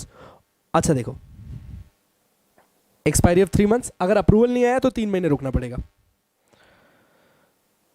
और until a person duly appointed as his successor enters upon his office. पर इन 3 महीने के पहले ही कोई नया बंदा आपकी जगह आ गया, तब आप ऑफिस खाली कर सकते हो। और until the expiry of his term of office whichever is earlier, या फिर आप ही का टाइम, या आई एम सो सॉरी, या फिर आपका टेन्योर ही खत्म हो गया, तो आप जा सकते हो। तो ये 4 चीजें हमेशा याद रखना। 4 चीजें क्या क्या है? नोटिस से 3 महीने, सेंट्रल गवर्नमेंट का अप्रूवल, न्यू मेंबर आपकी जगह आ गया, या आपका टेन्योर ही खत्म हो गया। इनमें से जो भी सबसे पहले हो जाए ना, आप निकल जाना। ठीक है एकदम, खत्म। Now general norms of grading of arbitral institutions. अब एकदम एंड पे आ गए, बट क्यों मैं इसको पढ़ा रहा हूं? क्योंकि अमेंडमेंट है 43 आए। ठीक है, states that the councils shell make grading of arbitral institution. जो आपने ऊपर ACI के बारे में पढ़ा है, वो क्या करता है? वो अपने इंस्टीट्यूशंस की क्या करता है?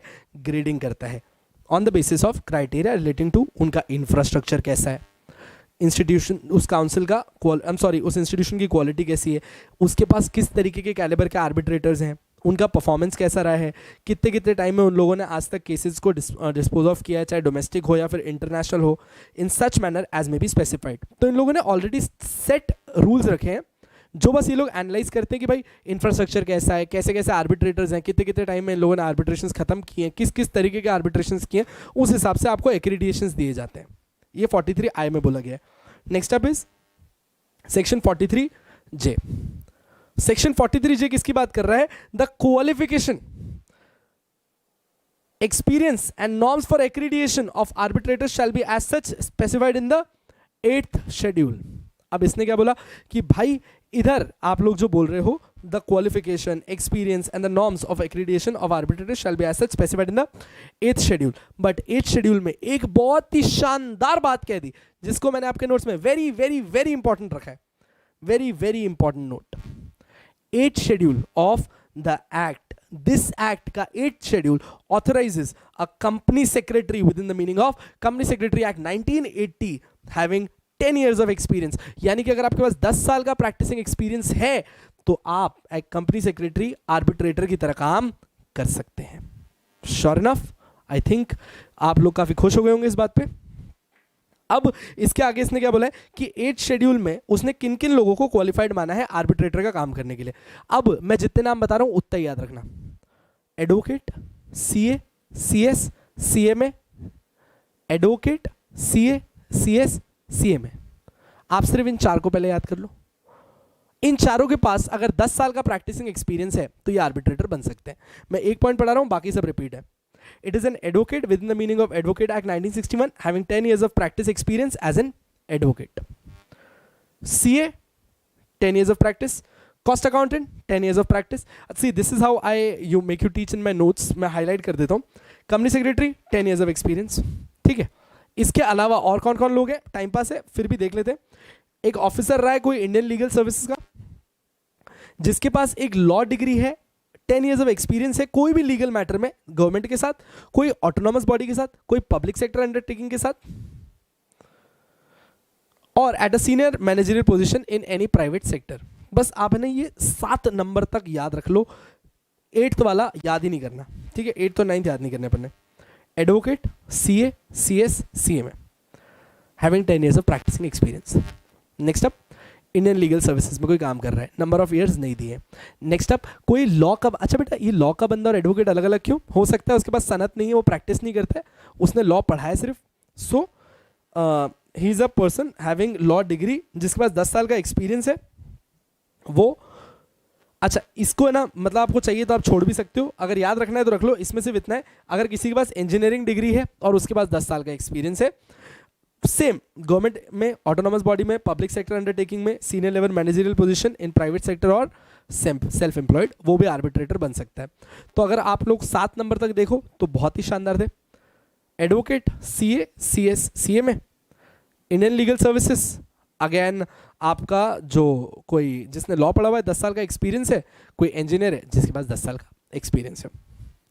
And last is a person in any other case having educational qualification at degree level, जिसके पास कोई भी डिग्री है, having 10 years of experience in scientific technical stream in the field of telecom, IT, IPRs or other specified areas in the government, autonomous body, public undertaking, senior level managerial position in private as well as the case may be. If you see ये जो आखिरी के 2-3 है ना, ये एकदम ditto same है, 6th, 7th, 8th। इसमें क्या फर्क है? 6th में उसने बोला कोई भी जिसने लॉ पढ़ा हुआ है, 7th में उसने बोला कोई भी जिसने इंजीनियरिंग की हुई है, 8th में उसने बोला कोई भी जिसने कोई भी पढ़ाई की है, किसके अंदर? आईपीआर के अंदर, कोई भी तरीके की साइंटिफिक कोर्सेज के अंदर, और सेम जगहों पे काम किया। तो अगर आपको एक पॉइंट याद हो गया तो 6, 7, 8 साथ में याद हो जाएंगे। श्योर है? ठीक है भाई, ये भी हो गया। अब बस ये 2 चीज़ें और बच गई हैं। 43K क्या बोलता है कि काउंसिल को एक इलेक्ट्रॉनिक डिपॉजिटरी मेंटेन करनी है। सर इलेक्ट्रॉनिक डिपॉजिटरी का मतलब क्या है? जो आर्बिट्रल अवार्ड्स कब कौन सा अवार्ड आया था उसको रिकॉर्ड करके रखती है, इसको 43K के अंदर आपको मेंटेन करना है। So the council shall maintain electronic depository of arbitral award made in India. 43L empowers the council in consultation with the central government make regulation consistent with the provision of this act। and last चीज अपन पढ़ रहे हैं, 43L क्या करता है? Council को यानी कि ACI को बोलता है कि आप सेंट्रल गवर्नमेंट से बात करें और रेगुलेशंस बना सकते हैं जो कंसिस्टेंट हो with the provision of this act and the rules made thereunder for the discharge of its functions, performance of its duties under this act। and with this we are done with your arbitration and conciliation act 2019। complete act ही बता दिया सालों तुमको amendments की जगह पे मैंने। अब नीचे क्या है सर? अब है right to information amendment act 2019। Sir बहुत थक गए, बहुत हो गया, बहुत थक गए। मत थको, सिर्फ 10 मिनट, सिर्फ 10 मिनट और। आरटीआई एक्ट 2019 के अंदर कुछ ज्यादा अमेंडमेंट्स नहीं है, बहुत छोटू सी चीज है जो है सिर्फ 1 पेज की बात है। आई गए हो इतना लंबा, 10-15 मिनट और रुक जाओ। Right to information amendment act 2019। अब आरटीआई 2019 आया। पहली बात, आरटीआई 2019 क्यों आया था? The act has been enacted by the parliament so as to provide, ये 2019 को क्यों लाया गया? That the term of office of the and the salaries, allowances and other terms and condition of services of the CIC and Information Commissioner and the SCI and the State Information Commissioner shall be as may be prescribed by government। अब देखो,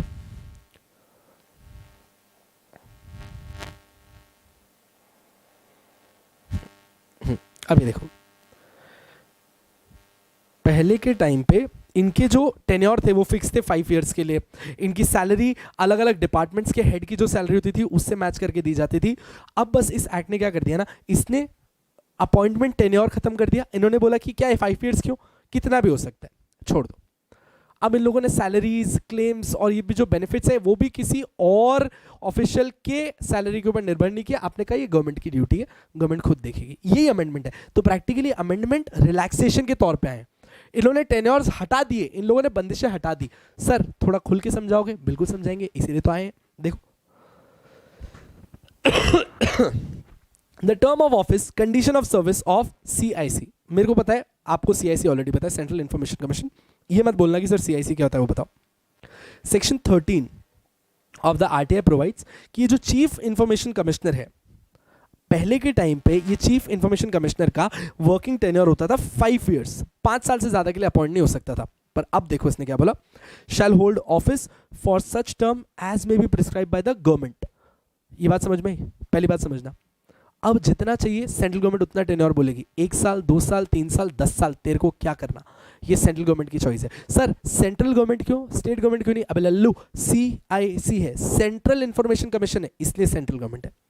तो tenure के ऊपर से बंदिश हटा दी, however as restriction रखा है। उन्होंने कहा कि सेंट्रल गवर्नमेंट चाहे जितना उतना टेन्योर दे सकती है, हाउएवर एक चीज याद रहे, 65 की उम्र से ज्यादा नहीं, not more than 65 years of age. अब 2 चीजें समझनी बेटा आपको, टेन्योर कितना भी हो सकता है पर आपकी उम्र 65 से ज्यादा नहीं होनी चाहिए, उसके अंदर जितना लंबा टेन्योर चाहे उतना दो। अच्छा सर एक बात बताना, लेट्स से विकास वोरा को हमने CIC का चेयरपर्सन बनाया, सेंट्रल गवर्नमेंट ने बनाया जब विकास सर थे 50 की उम्र के, मतलब अभी हाल फिलहाल की एज में, और सेंट्रल गवर्नमेंट ने उनको 8 साल के लिए चेयरमैन बनाया। क्या वो ऐसा कर सकते हैं? बिल्कुल कर सकते हैं। क्यों? क्योंकि अब कोई टेन्योर की लिमिट नहीं है। ठीक है सर, ये तो हमें समझ में आ ही गया था। तो वो 58 पे रिटायर हो रहे थे, पर उनको गवर्नमेंट ने बोला कि आप फिर से अपॉइंट हो जाओ 7 साल के लिए। क्यों? क्योंकि आप तो 65 साल तक रह सकते हो और टेन्योर की कोई लिमिट थोड़ी है। यहां एक्ट बीच में आया। एक्ट ने क्या बोला, एक बंदे को, पहली बात, एक बंदे का टेन्योर हम नहीं बताएंगे, हाउएवर उसकी एज हम बताएंगे 65 ईयर्स से ज्यादा नहीं होनी चाहिए। और एक और चीज, रीअपॉइंटमेंट अलाउड नहीं है। मतलब विकास सर जब 58 में रिटायर हो गए, वो रिटायर हो गए, he can not be reappointed again. Okay sir, आगे समझ में, आगे बढ़ते हैं। अच्छा, ये जो मैंने येलो मार्क किया, this is the amendment. Okay, every information commissioner shall hold office for such term. अच्छा बेटो, ये ऊपर बात चल रही थी चीफ इंफॉर्मेशन कमिश्नर की। चीफ इंफॉर्मेशन कमिश्नर के अंडर कौन आता है? Information commissioner. अब बेटा यहां थोड़ा सा ध्यान देना, बस एक ही ट्रिक सिखानी है, ये सीख गए ना, बस खत्म। Every information commissioner shall hold office for such term as may be prescribe by the government or till he attains the age of 65 years whichever is earlier. Sir ditto तो same है? बिल्कुल same है, बिल्कुल same ditto. तो CIC में जो chief information commissioner था वही इंफॉर्मेशन कमिश्नर भी है, same 65 years and tenure defined नहीं है। और आगे देखना, and he is not eligible for reappointment as such as information commissioner, और ना उसको वापस से रीअपॉइंट किया जा सकता है as an information commissioner. Sir so आप ये कहना चाह रहे हो कि जो ये बोला और जो ये बोला ये एकदम डिट्टो जेरोक्स सेम है? यस, जेरोक्स सेम है, बस ये CIC यानी कि चीफ इंफॉर्मेशन कमिश्नर की बात करता है और ये IC की बात करता है यानी कि इंफॉर्मेशन कमिश्नर की बात करता है। तो सर इसके आगे आपने क्यों बोला कि इसमें ट्रिक है? देखो, पर एक इंफॉर्मेशन कमिश्नर, अच्छा सबसे ऊपर है CIC, उसके नीचे IC आज रिटायर हो गया, आप इसको वापस से IC की तरह रीअपॉइंट नहीं कर सकते, पर आप इसको CIC तो बना सकते हो अगर इसकी उम्र 65 साल नहीं हुई है। तो अगर इसकी उम्र 65 साल नहीं हुई तो इसको CIC तो बनाओ। यस, वो हो सकता है, पर अब देखो कितना क्लेवरली इस लॉ को लिखा है। Provided that every information commissioner shall on vacating his office under this subsection be eligible for appointment as chief information commissioner. अब आपने कहा सर उसको चीफ इंफॉर्मेशन कमिश्नर की तरह बनाया जा सकता है। अब देखो कितना क्लेवर पार्ट किया इन लोगों ने। आपने कहा सर ये तो बढ़िया है, पहले IC बनो 10 साल के लिए, फिर CIC बन जाओ 10 साल के लिए, खाओ तुम ही बैठ के, हम बैठे हुए ऐसे नहीं चलेगा। देखो कितना क्लेवर है।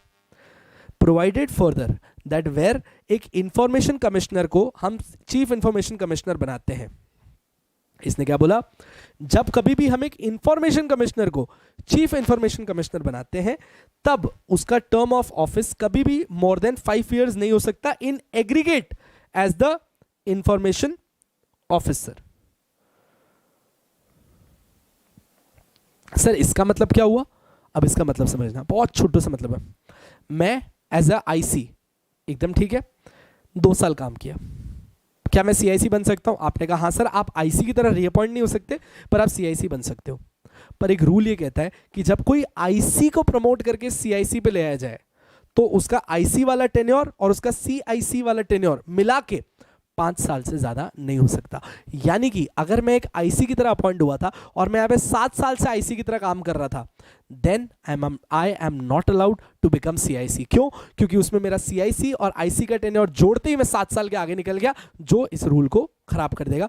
इसीलिए सिर्फ उन्हीं को अपन सीआईसी बना सकते हैं जिन्होंने एज एन आईसी 5 साल से कम काम किया था, और उनको भी सीआईसी सिर्फ कितने टाइम के लिए बना सकते हैं, जब तक सीआईसी और आईसी का टेन्योर मिलकर कितना हो जाए, 5 साल हो जाए।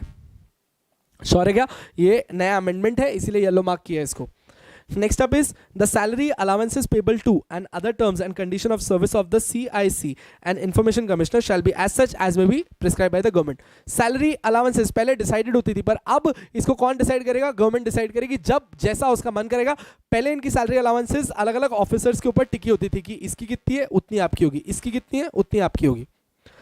नाउ अच्छा, अब सबसे बेस्ट बात, जो मैंने आपको ये पढ़ाया ना, terms and office of CIC, exactly copy है terms and condition of service of state commissioner officer. सिर्फ जहां मैंने सीआईसी लगाया था वहां पे एसआईसी करना है अपने को। देखो सेक्शन 16, यहां पे 13 था बेटू, ठीक है, यहां पे 13, यहां पे नीचे लग जाएगा section 16। The Right to Information Act provides that the state chief information commissioner shall hold office for a term as may be prescribed by the central government and not more than 65 years. Ditto छपा हुआ है, not more than 65 years of age and shall not be eligible for reappointment. Every SIC shall hold office for a term as may be prescribed or till he attains the age of 65 years, whichever is earlier, and shall not be eligible for reappointment as State Information Commissioner. Sir, ditto. Provided that every State Information Commissioner shall, on vacating his office under this subsection, be eligible for appointment as Chief State Information Commissioner. ये sir ये भी same है. Provided further that where the State Information Commissioner is appointed as Chief State Information Commissioner, his term of office shall not be more than 5 years in aggregate as the Information Officer. The salaries and allowances payable to and other terms and condition of service of CIC and the Information Commissioner shall be payable, shall be as such as may be prescribed by the central government. And this makes your amendment lecture come to an end. आपके सारे के सारे amendments cover हो चुके हैं। I believe आप लोग को ये बहुत अच्छे से समझ में आया होगा बेटू। मैंने आप लोगों को प्रैक्टिकली अमेंडमेंट्स के साथ आपके पूरे पूरे चैप्टर्स ही तैयार करवा दिए। So I hope that this lecture was good for you, you liked it. I really request you that आप प्लीज़ पढ़ाई पे ध्यान दें, और पढ़ाई के साथ एक बहुत बहुत बहुत इंपॉर्टेंट चीज़ है, आपको नीचे लाइक का बटन दिख रहा होगा वो तो लगा ही देना, वरना मैंने लगा देना है तुमको 1। Eight the same time please channel को सब्सक्राइब करिएगा। मैं JIGL, SBEC, EBCL के लेके इतने सारे लेक्चर्स यूट्यूब पे भी लेके आने वाला हूँ। सो आई रियली वांट कि आप इसमें से कुछ भी मिस न करें। आज के लेक्चर में बैठने के लिए आपका बहुत बहुत धन्यवाद। We all are together in this. Yes academy is with you and we shall always be there with you till our last breath. We wish you all the very best. आराम से पढ़ाई करिए, बी इन टच। अपने comments में बताइए अगर आपको कोई भी और डाउट है, कुछ भी और जानना है। आई शैल ऑलवेज ट्राई कि मैं आपके डाउट सॉल्व करता रहूं। जय हिंद, जय महाराष्ट्र।